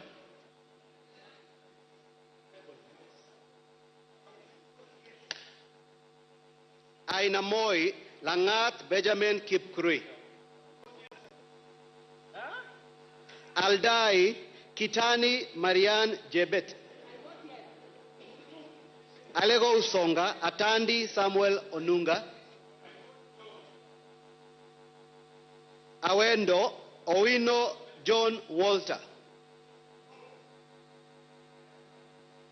Bahati Mrembo Irene Njoki. Bahati Mrembo Irene Njoki. Balambala Shurie Abdi Omar. Balambala Shurie Abdi Omar.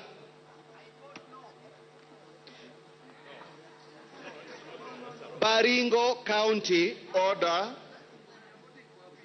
Order. Babu Wino. Order. Honorable Babu Wino. You are grossly disordered. You are not Shurie of Balambala. And you cannot do what you are doing. You are a decent young man. I don't know why you keep doing these things. Order. Honorable tellers and the clerk, be on the lookout. A member who is called is the only one entitled to vote. And I want to encourage you, Opio and I, to counsel your members. Ichungwa, counsel your members. Let's not engage in disgraceful behavior.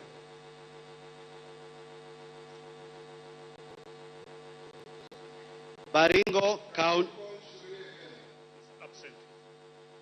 Balambala Shurie Abdi Omar.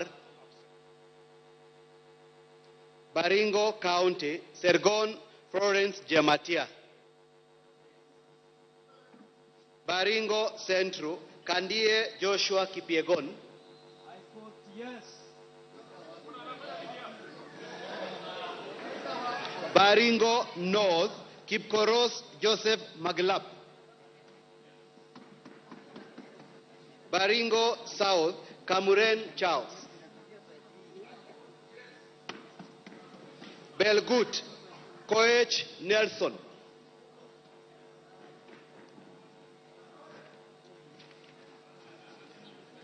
Bobasi, Momanyi Innocent Obiri.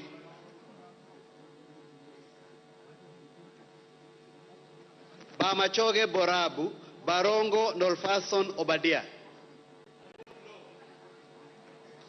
Bamachoge Chache, Alpha Miruka Undieki.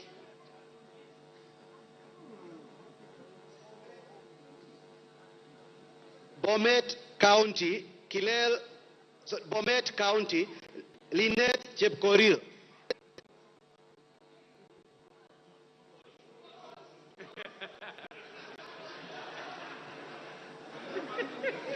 Bomet East, Yegon Richard Kipkemoy.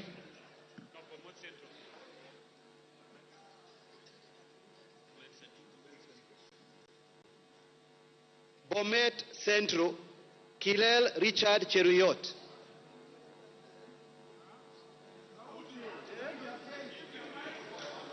Bonchari, sorry, let me repeat, allow me. Bomet East, Yegon Richard Kipkemoy. Bonchari, Mamwacha Onchoke Charles. Bondo, Ogola Gideon.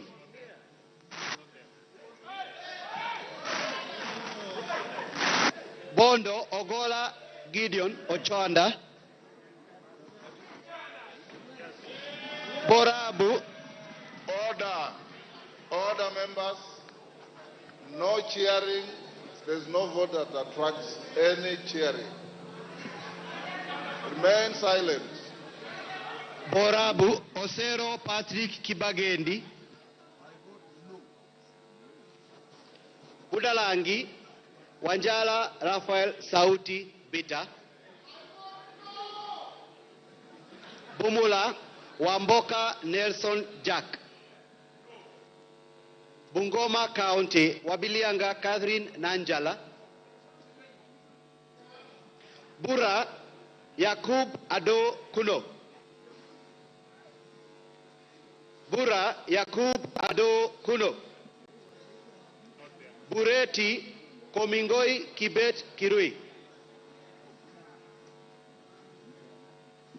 Busia County, Omanyo Catherine Nahambi.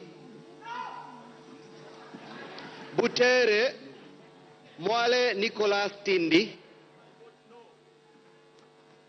Butula Oyula Joseph. Buuri Muruidhania Rindikiri Mugambi. Centro Imenti Kirima Moses Ngochine. Changamwe Shimbwa Omar Mwinyi. Shebalungu Koech Victor Kipngetich.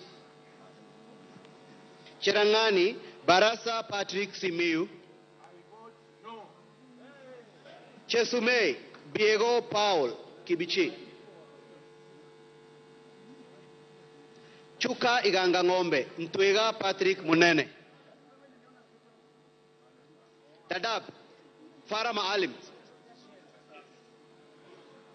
Dagoretti North Elachi Beatrice.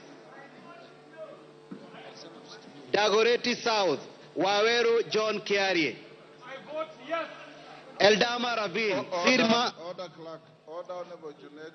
In the course of voting, the House does not entertain anything else. No points of order, no moving around. The tellers and the clerks are not complaining. They are okay. So, order, honorable members. Order. You have given these 4 honorable members a responsibility to guard, to oversee, to protect your vote. Trust them. Any member who has a stress in his voice or her voice and needs a mic, is a portable mic, but continue the way you are doing. Eldama Ravine Sirma Musa Cherutich. Eldas Kinan Adan Welie. Elgeo Marakwet Jepto Ngerechei Caroline. Embakasi Central Gadiro Majadong Benjamin. Embakasi Central Gadiro Majadong Benjamin. Embakasi East Babu Owino Ongili. Babu Owino Ongili.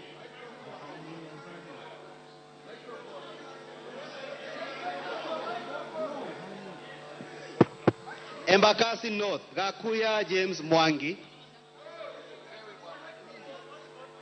Embakasi North Gakuya James Mwangi.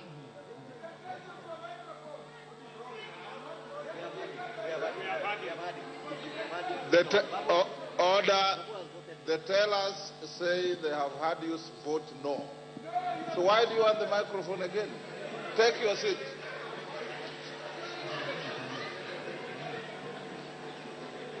Embakasi North Gakuya James Mwangi.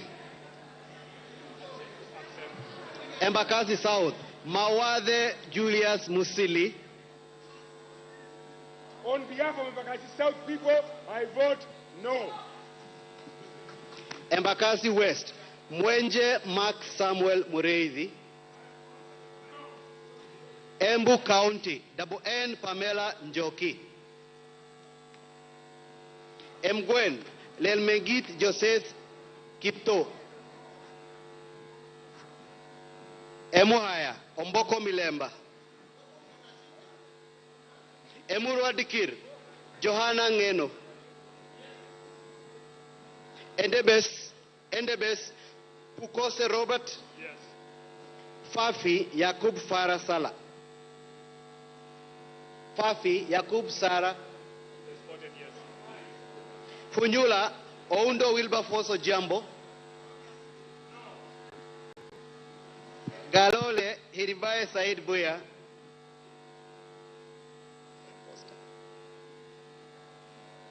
Ganze Tengule Charo Kenneth Kazungu.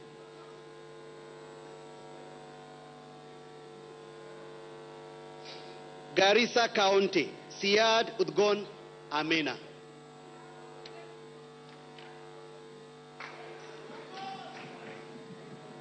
Garissa Township Baro Deko Mohammed.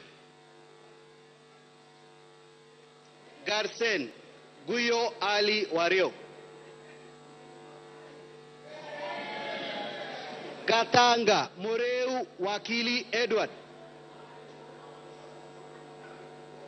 Gatundu North Kururia Njoroge. Gatundu North Kururia Njoroge.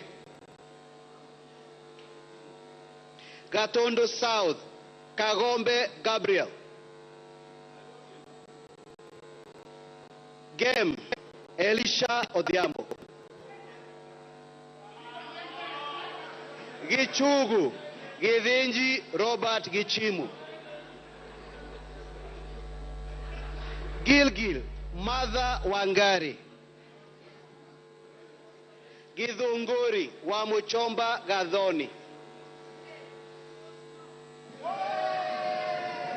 Hamisi Gimose Charles Gumini.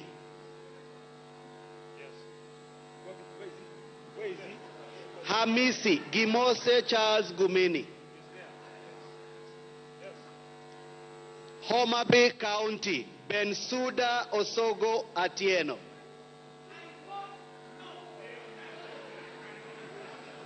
Homa Bay Town Kaluma George Peter Opondo. Igembe Central Karithi Kiili Daniel.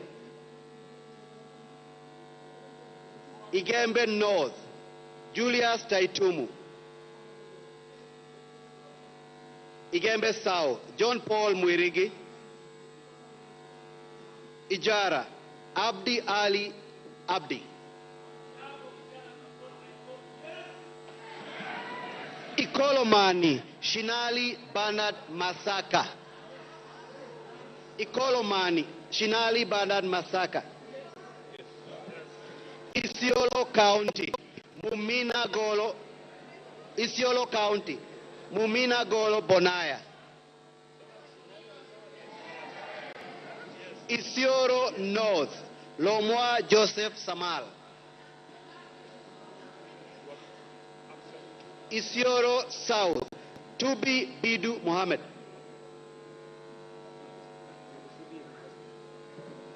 Honorable members, your colleague Honorable Tubi of Isiolo South is recuperating in Nairobi Hospital. I talked to him this afternoon.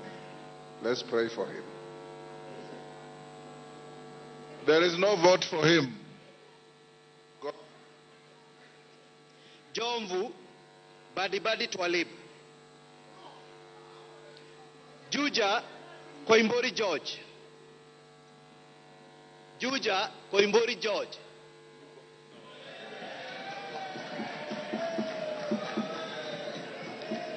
Kabete Wamashukuru James. Kabete Wamashukuru James.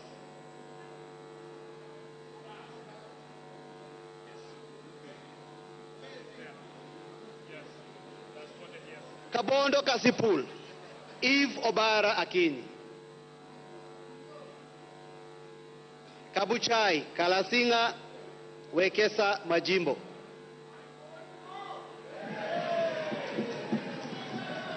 Kacheliba Titus Lote. Kacheliba Titus Lote. Kaiti Kimilu Joseph Kivinda. Kajiado County Sankaire Lea Sopiato. Kajiado Central Memusi Kanchori.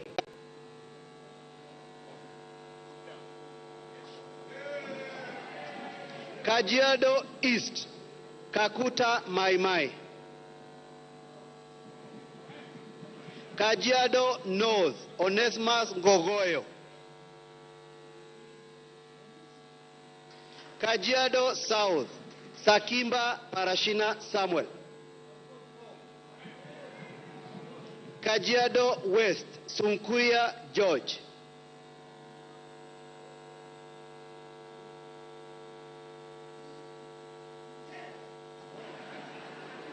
Kakamega County Elsie Muhanda.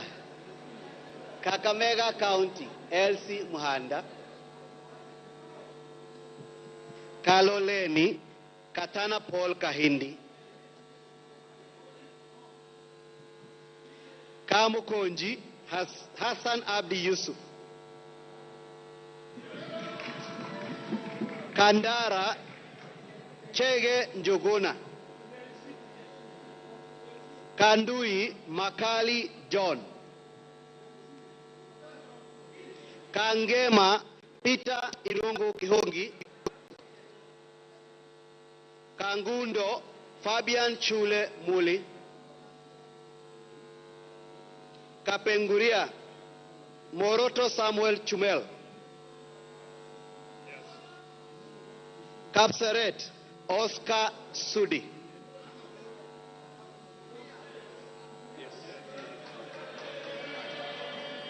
Karachuonyo, Adipo Andrew Okwome.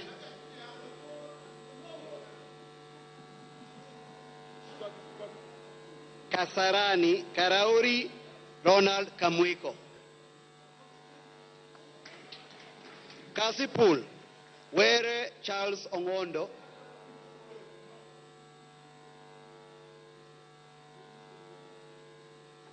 Kadiani, Robert Mbui. Keio North, Adams Kipsanai. Keio South, Gideon Kemayo.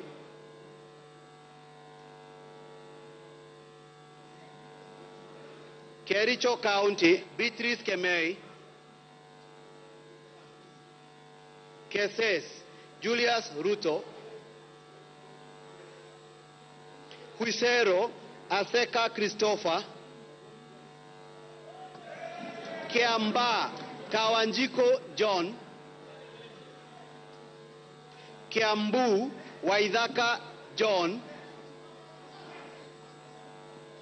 Kiambu County, Wamuratha Ann Wanjiku. Kibra, Peter Orero. Kibwezi East, Jessica Mbalu. Kibwezi West, Mutuse Mwengi. Kieni, Wainaina Njoroge. Kigumo, Joseph Munyoro. Kiharu, Ndindi Nyoro. Kikuyu, Anthony Kimani Ichungwa. Kilgoris, Julius Sunkuli. Kilifi County, Gertrude Mbeyu.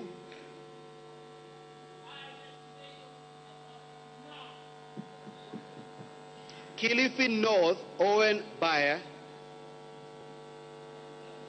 Kilifi South, Richard Ken Chonga.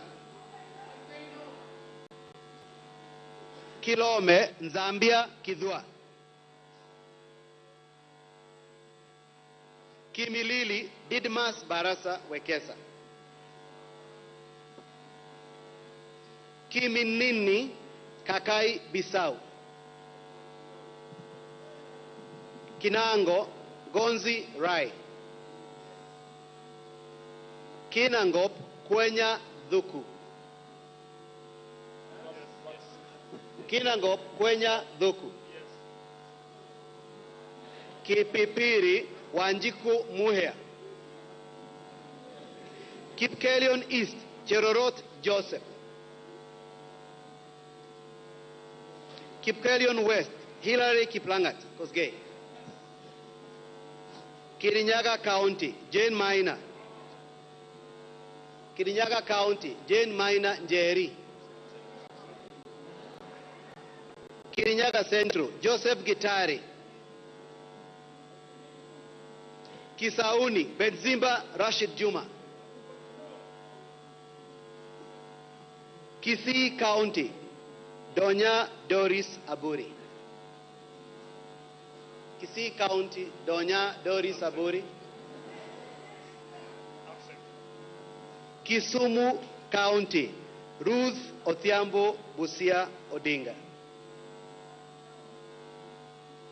Kisumu Central, Oron Joshua Odongo.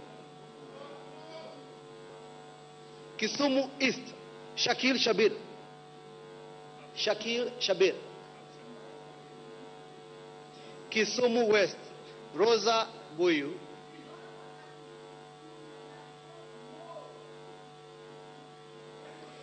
Kitui County, Kasalu Irene Mudhoni.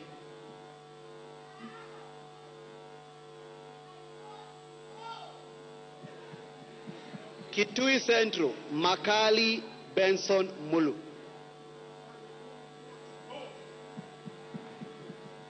Kitui East, Nimrod Mbai. Kitui Rural, Mboni Mwalika. Kitui South, Recho Nyamae Kaki. Kitui West, Edith Nyenze. Kitutu Chache North, Japheth Nyakundi Mukaya. Kitutu Chache South, Kibagendi Anthony. Kitutu Masaba, Gesairo Clive Obane.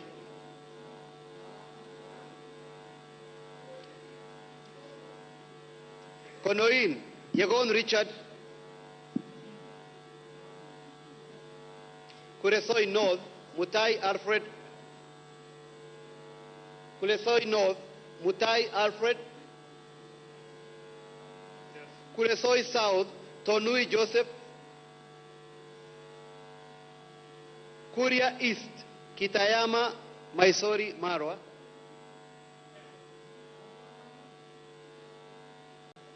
Kuria West, Mathias Robi. Kwale County, Fatuma Masito Hamisi. Kwanza, Fanidad Wanyonyi. Lafe, Abdurrahman Mohamed Abdi. Lafe, Abdurrahman Mohamed Abdi. Lagdera, Mohamed Hussein Abdikadir. Laikipia County, Jane Kagiri.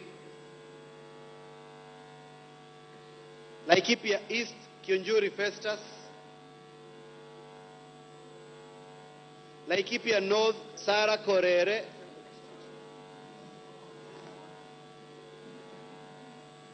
Laikipia West, Stephen Wachira Karani. Leisamis, Joseph Lekuton. Lamu County, Mudhoni Marubu.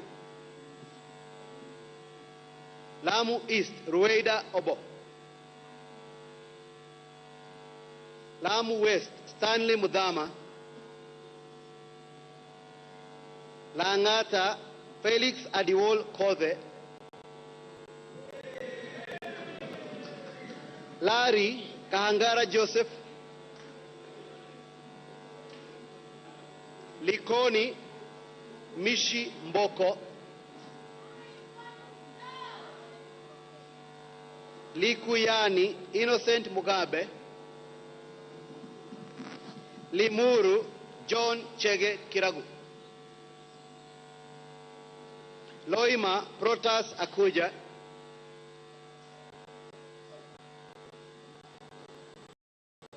Luanda, Dick Maungu. Lugari, Nabi Naboera Daraja. Lunga Lunga, Chiforomondo, Mangale Munga. Lurambi, Titus Hamala Mkhwana. Mara, Kareke Mbiuki. Machakos County, Joyce Kamene.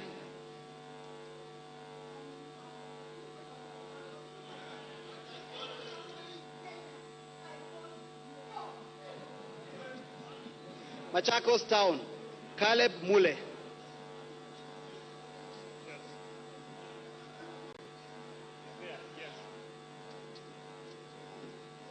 Makandara, George Aladwa. Makueni, Suzanne Dunge Kiamba. Makueni County, Rose Mumo Museo. Malava, Malulu Ichendi.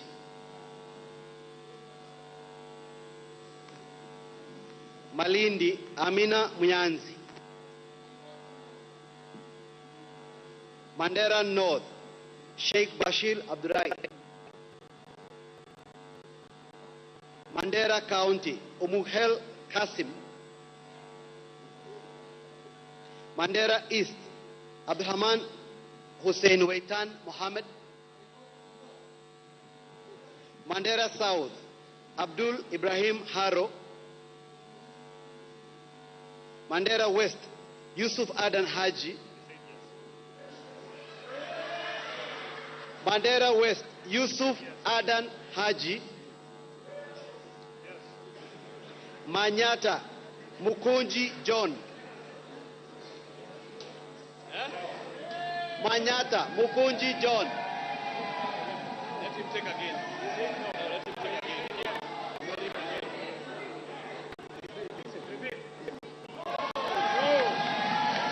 Maragua.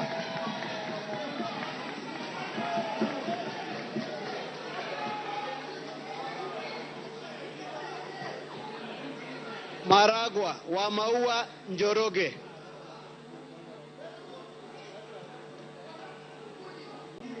Marakwet East, David Bowen. Marakwet West, Kipchumba Toroitich. Marsabit County, Naomi Wako.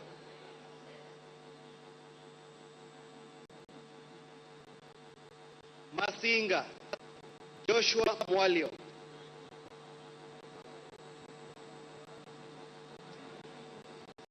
Masinga, Joshua Mwalio. Matayos, Joybre Odanga. Madare, Antonio Roach.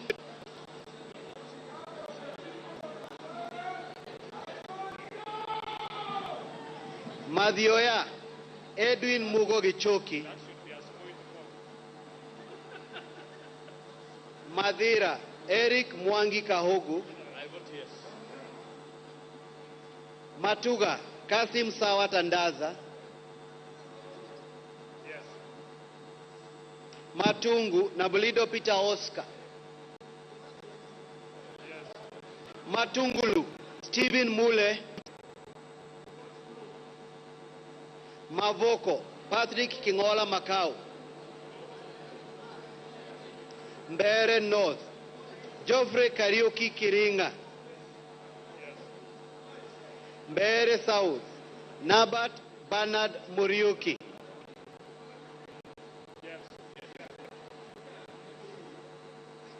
Boni, Erastus Kibasu.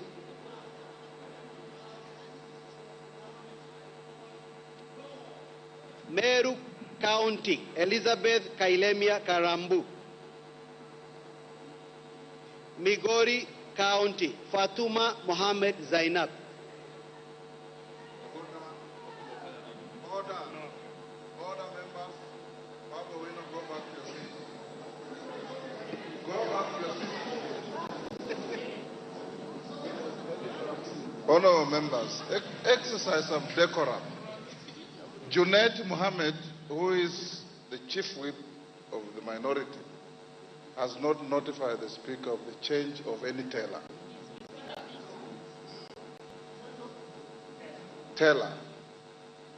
And you also go through elections. Once you appoint accounting agent, it remains accounting agent to the end. Isn't that so?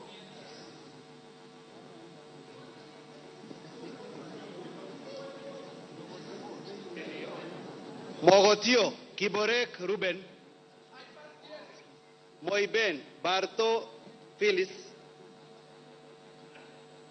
Molo Kuria Francis Kimani,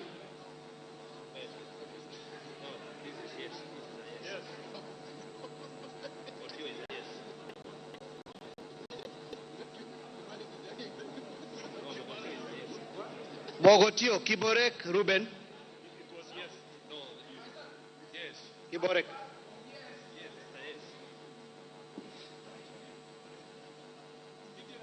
Mombasa County, Zamzam Mohammed,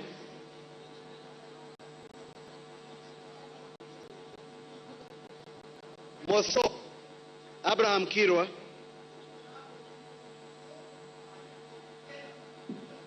Moyale Jaldesa Guyo,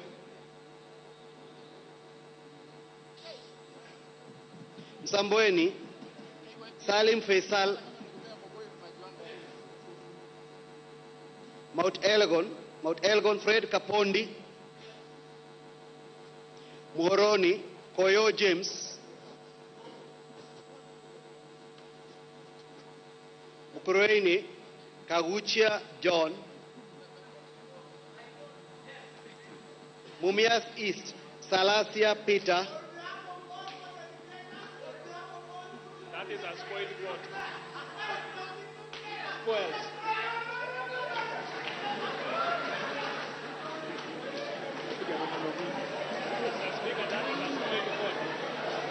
Mumias West. Order.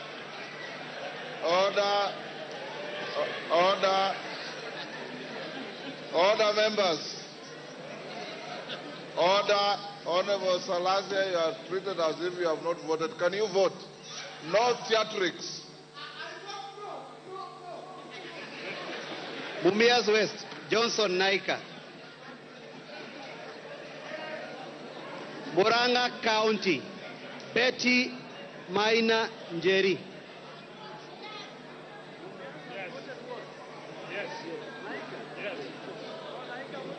Mvita Machele Mohammed. Mwala Musioka Vincent Musau.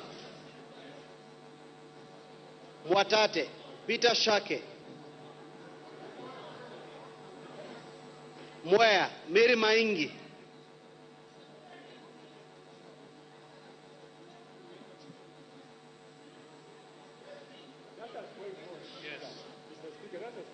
Mwingi Central. Members, avoid making speeches when you vote.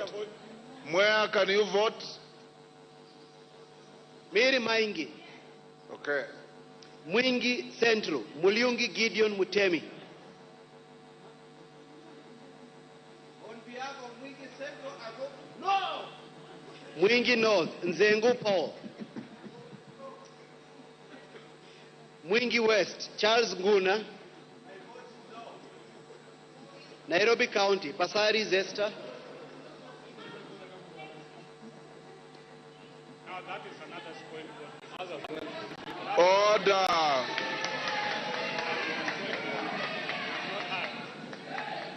Naivasha, Jane Kihara.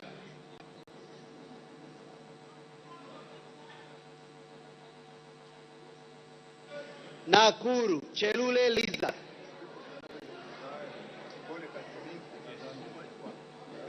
Nakuru Town East, David Gikaria.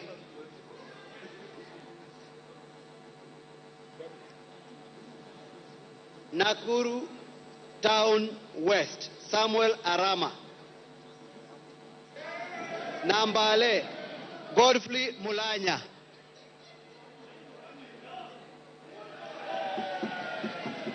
Nandi County, Cynthia Muge. Nandi Hills, Bernard Kitur.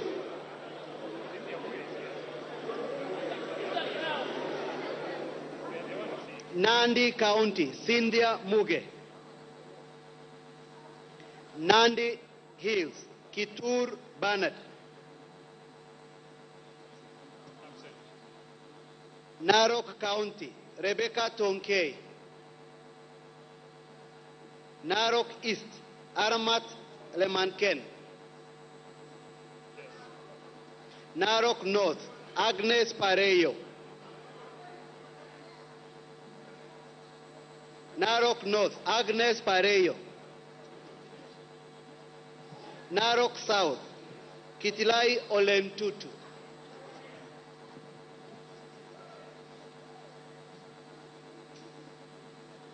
Narok West, Gabriel Tongoyo. Navakholo, Emmanuel Wangwe. Daragwa, George Gachagua. Ndiwa, Martin Peters Owino. Ndia, GK Kariuki Macharia. Njoro, Charity Kadhambi Chepkwoni. Charity Kadhambi. North Hor, Guyo Ade Wario. North Imenti, Rahim Daud.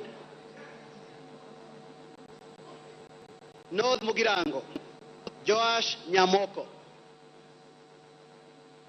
Nyakach, Aduma Joshua Award.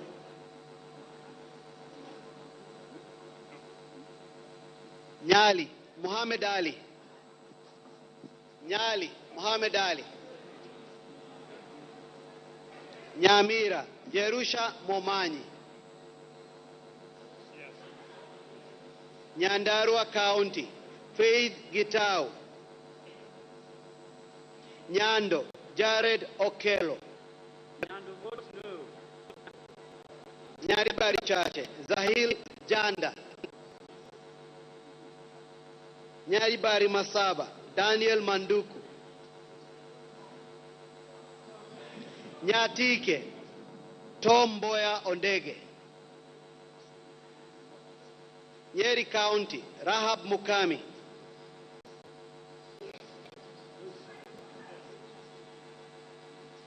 Nyeri Town, Duncan Madenge. Oljororok, Michael Muchira.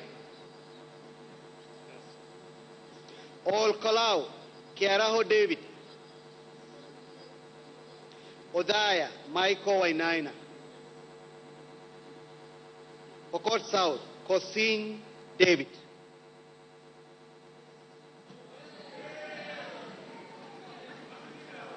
Rabbi, Anthony Kenga Mupe. Rabbi, Anthony Kenga Mupe.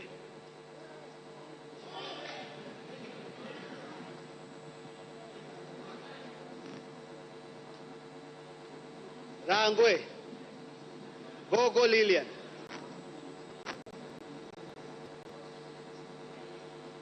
Rarieda, Paul Otiende Amolo. Rongai, Paul Kibet Jebor. Rongo, Paul Abor. Roy Sambu, Mwafrika Kamande.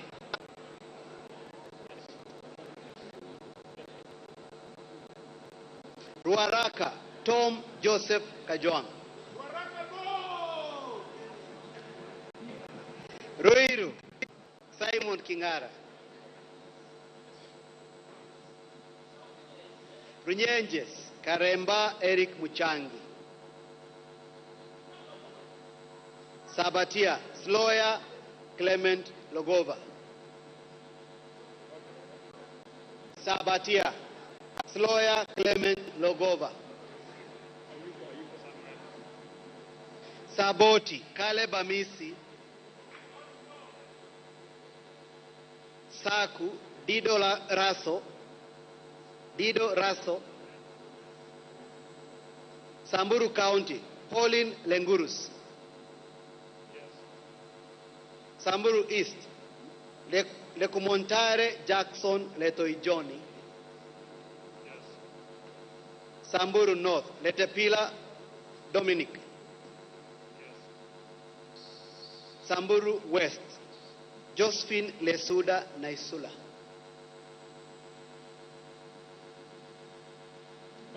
Josephine Naisula Lesuda.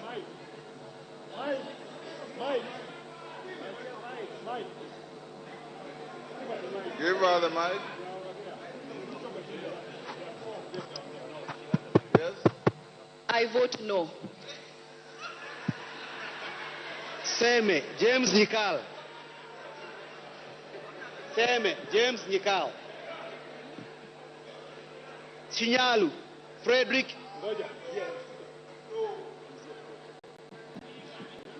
Chinyalu Frederick Ikana.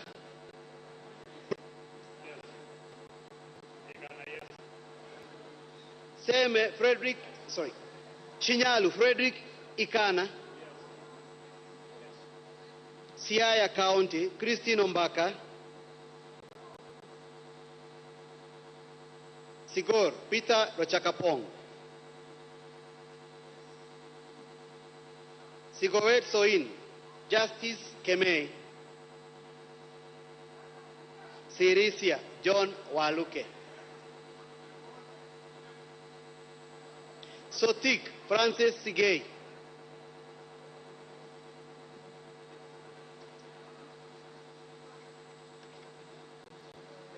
Saudi Menti, Shadrach Mwiti. Shadrach Mwiti, Saudi Menti. South Mugirango, Silvana Osoro. Soy, David Kiplangat. Starehe, Amos Mwago. Suba North, Millie Grace Odiamo. Suba South, Karori Omondi. Subukia, Samuel Gachobe.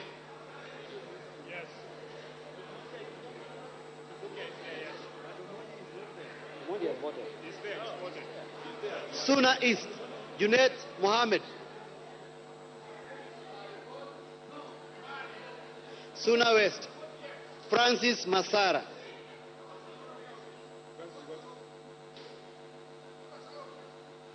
Taita Taveta County, Lydia Haika Mziki. Tana River County, Amina Deka. Tarbaj, Bare Hussein Abdi. Tarbaj, Bare Hussein Abdi.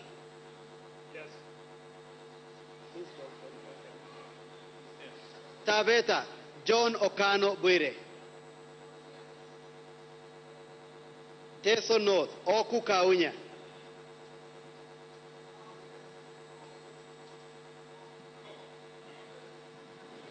Teso South, Mary Amase.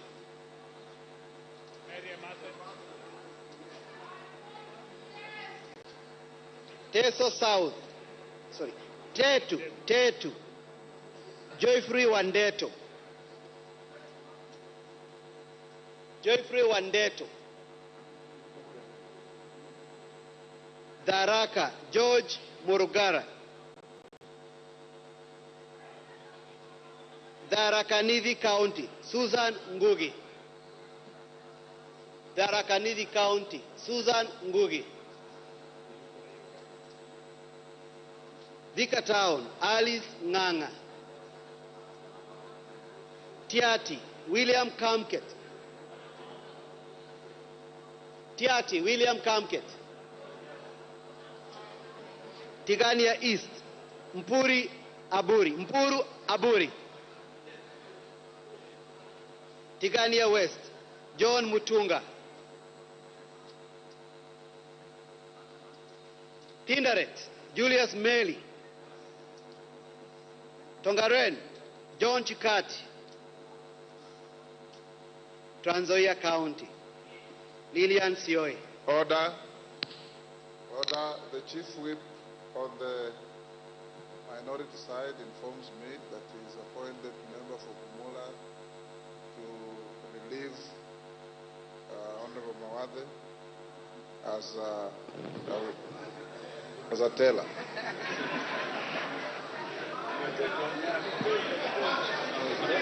Trans Nzoia County, Lilian Sioi.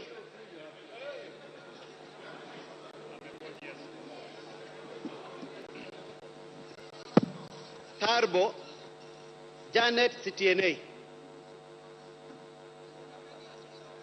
Turkana County, Cecilia Ngetit. Turkana County, Cecilia Ngetit. Turkana Central, Joseph Namor Emade. Turkana East, Nicholas Gikolok Ngikor. Turkana East, Nicholas Ngikolong Ngikor.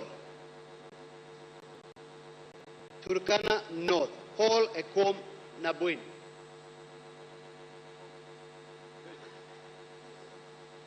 Turkana South, John Ariko.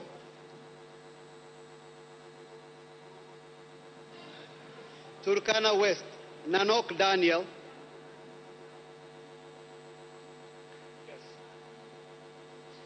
Uasin County, Gladys Boss. Gladys Boss. Ugenya, David Ochieng. Ugenya, David Ochieng.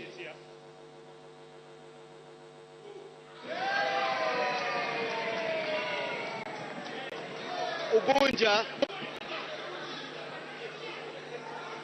James Wandai.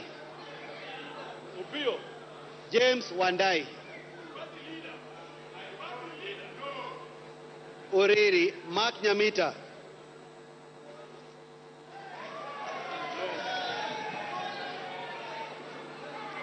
Vihiga, Ernest Kivai Kagesi.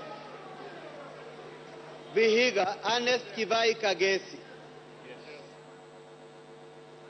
Vihiga County, Beatrice Adagala. Beatrice Adagala. Voi, Abdi Chome. Wajir County, Fatuma Jeho.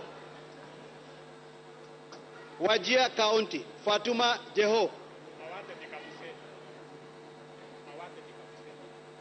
Wajir East, Daud Adan Mohammed.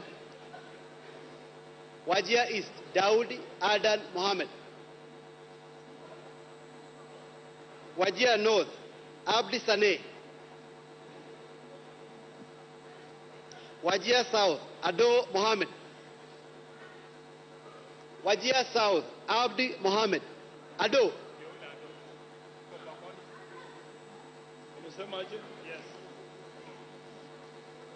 Wajir West, Farah Yusuf Mohammed.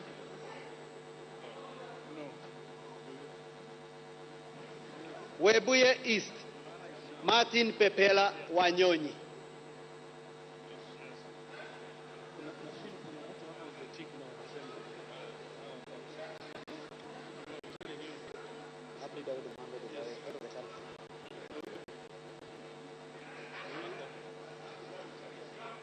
Webuye East, Daniel Wanyama. Webuye West, Daniel Wanyama. West Mugirango, Stephen Mogaka.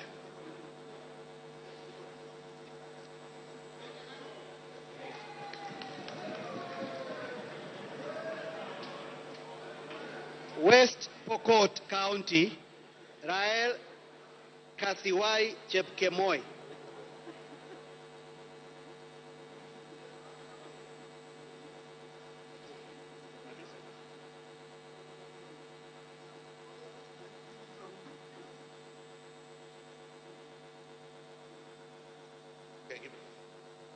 West Pokot, Kasiwai Rael Chepkemoi.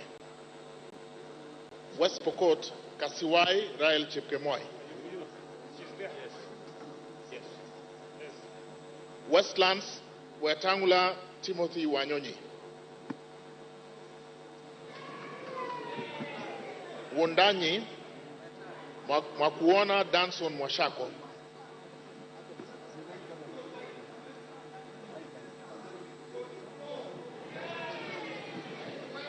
Yatta Basil Robert Ngui. Yatta Basil Robert Ngui.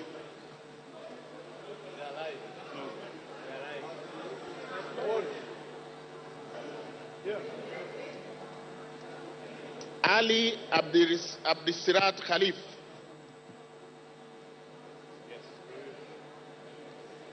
Chege Sabina Wanjiru.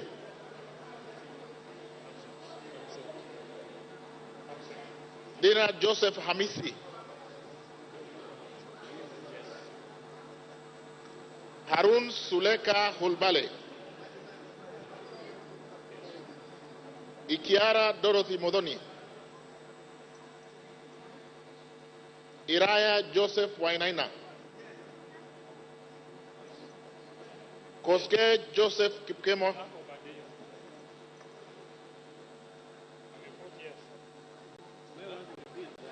He's at the corner there. At the corner there. Okay. No, Koske. Okay. I will repeat. Koske Jackson Kipkemo.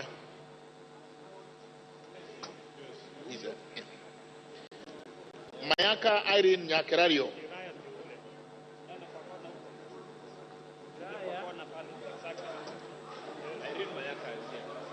Mayaka Irene Nyakerario.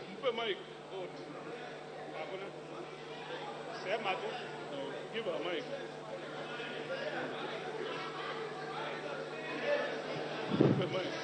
On behalf of Gen Z and the people of Nyamira, I vote no. Mohammed Umul Khair Harun. He's not nominated in Nyamira. That is a spoiled point.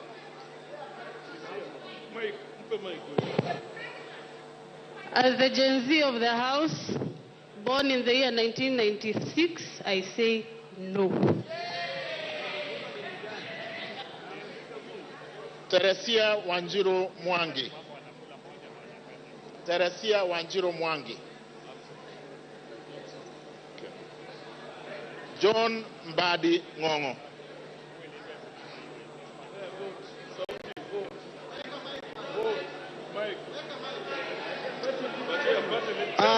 The authentic vote for Suba South is no.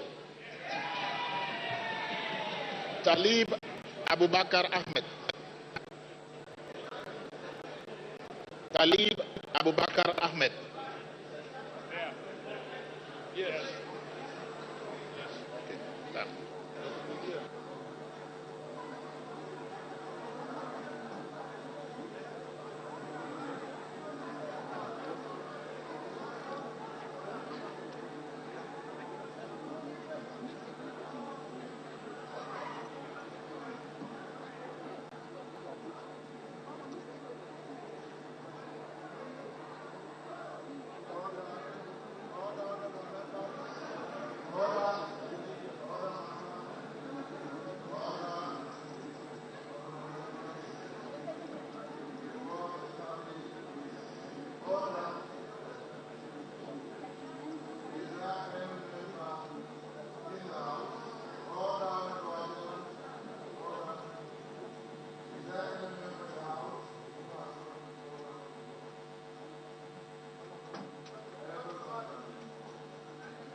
Order.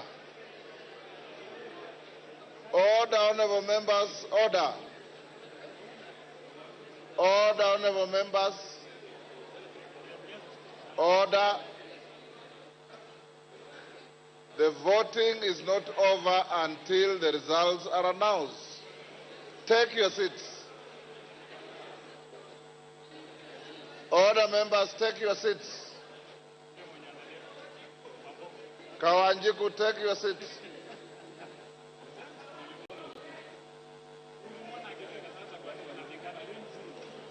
Order. Honorable members, the tellers are not sure whether Honorable Sane voted or not. He is coming to confirm.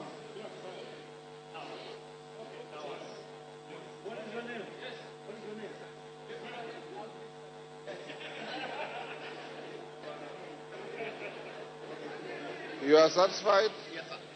Okay, Sane, take your seat.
Order, honorable members, will tell us now walk to the bar. Will the tellers walk to the bar?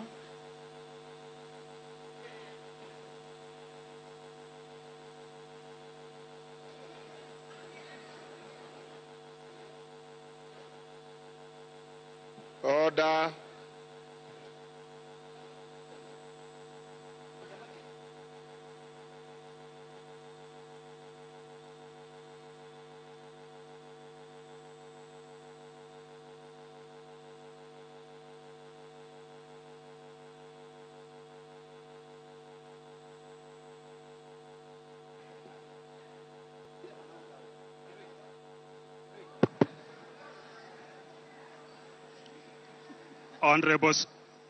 Honorable Speaker, the division on the second reading of the Finance Bill 2024 voting, the ayes 204, nays 115, abstention 0. Aya.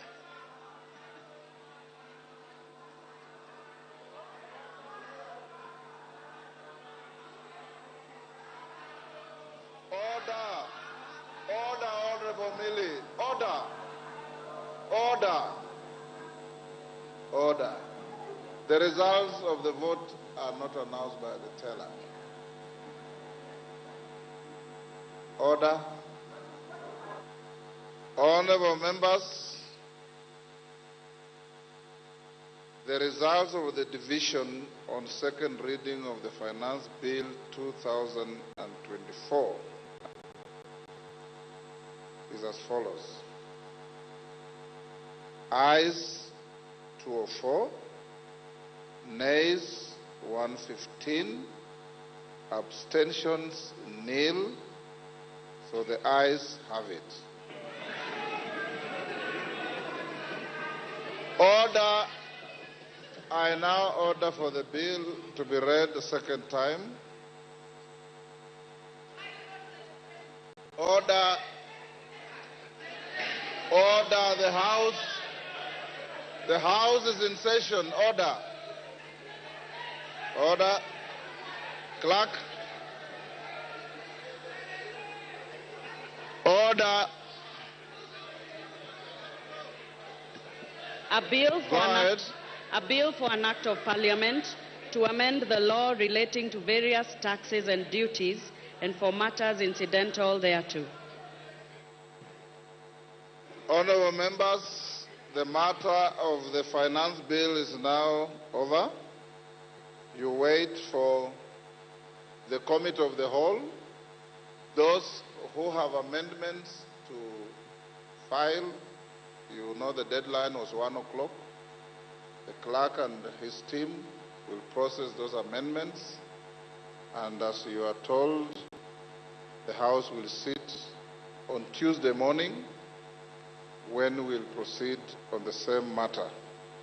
I now order that the next order be open the bar, open the doors. Now call out the next order. Order number 9, motion, consideration of Senate amendments to the Independent Electoral and Boundaries Commission Amendment Bill, National Assembly Bill number 10 of 2024.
Clerk, call the next order.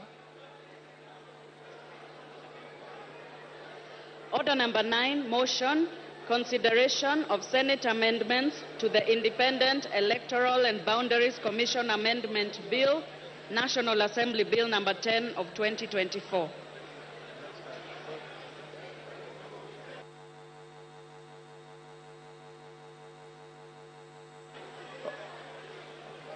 Order, honorable members. Order. Order. Members who are leaving the chamber, do so quietly. The next order has been called, order number 9, and I'm calling the Chair, Departmental Committee on Justice and Legal Affairs to move the motion. Those who are recessing out of the chamber, do so quietly. The House is not adjourned, the House is in session. Honorable Murugara, proceed. Thank you. Thank you very much, Mr. Speaker, sir. I beg to move that the Senate amendments to the Independent Electoral and Boundaries Commission Amendment Bill, National Assembly Bill number 10 of 2024, be now considered. Honorable Speaker, this House considered the Independent Electoral and Boundaries Commission Amendment Bill and passed it with amendments, and thereafter it was forwarded to the Senate for consideration. I wish to report that the Senate considered the bill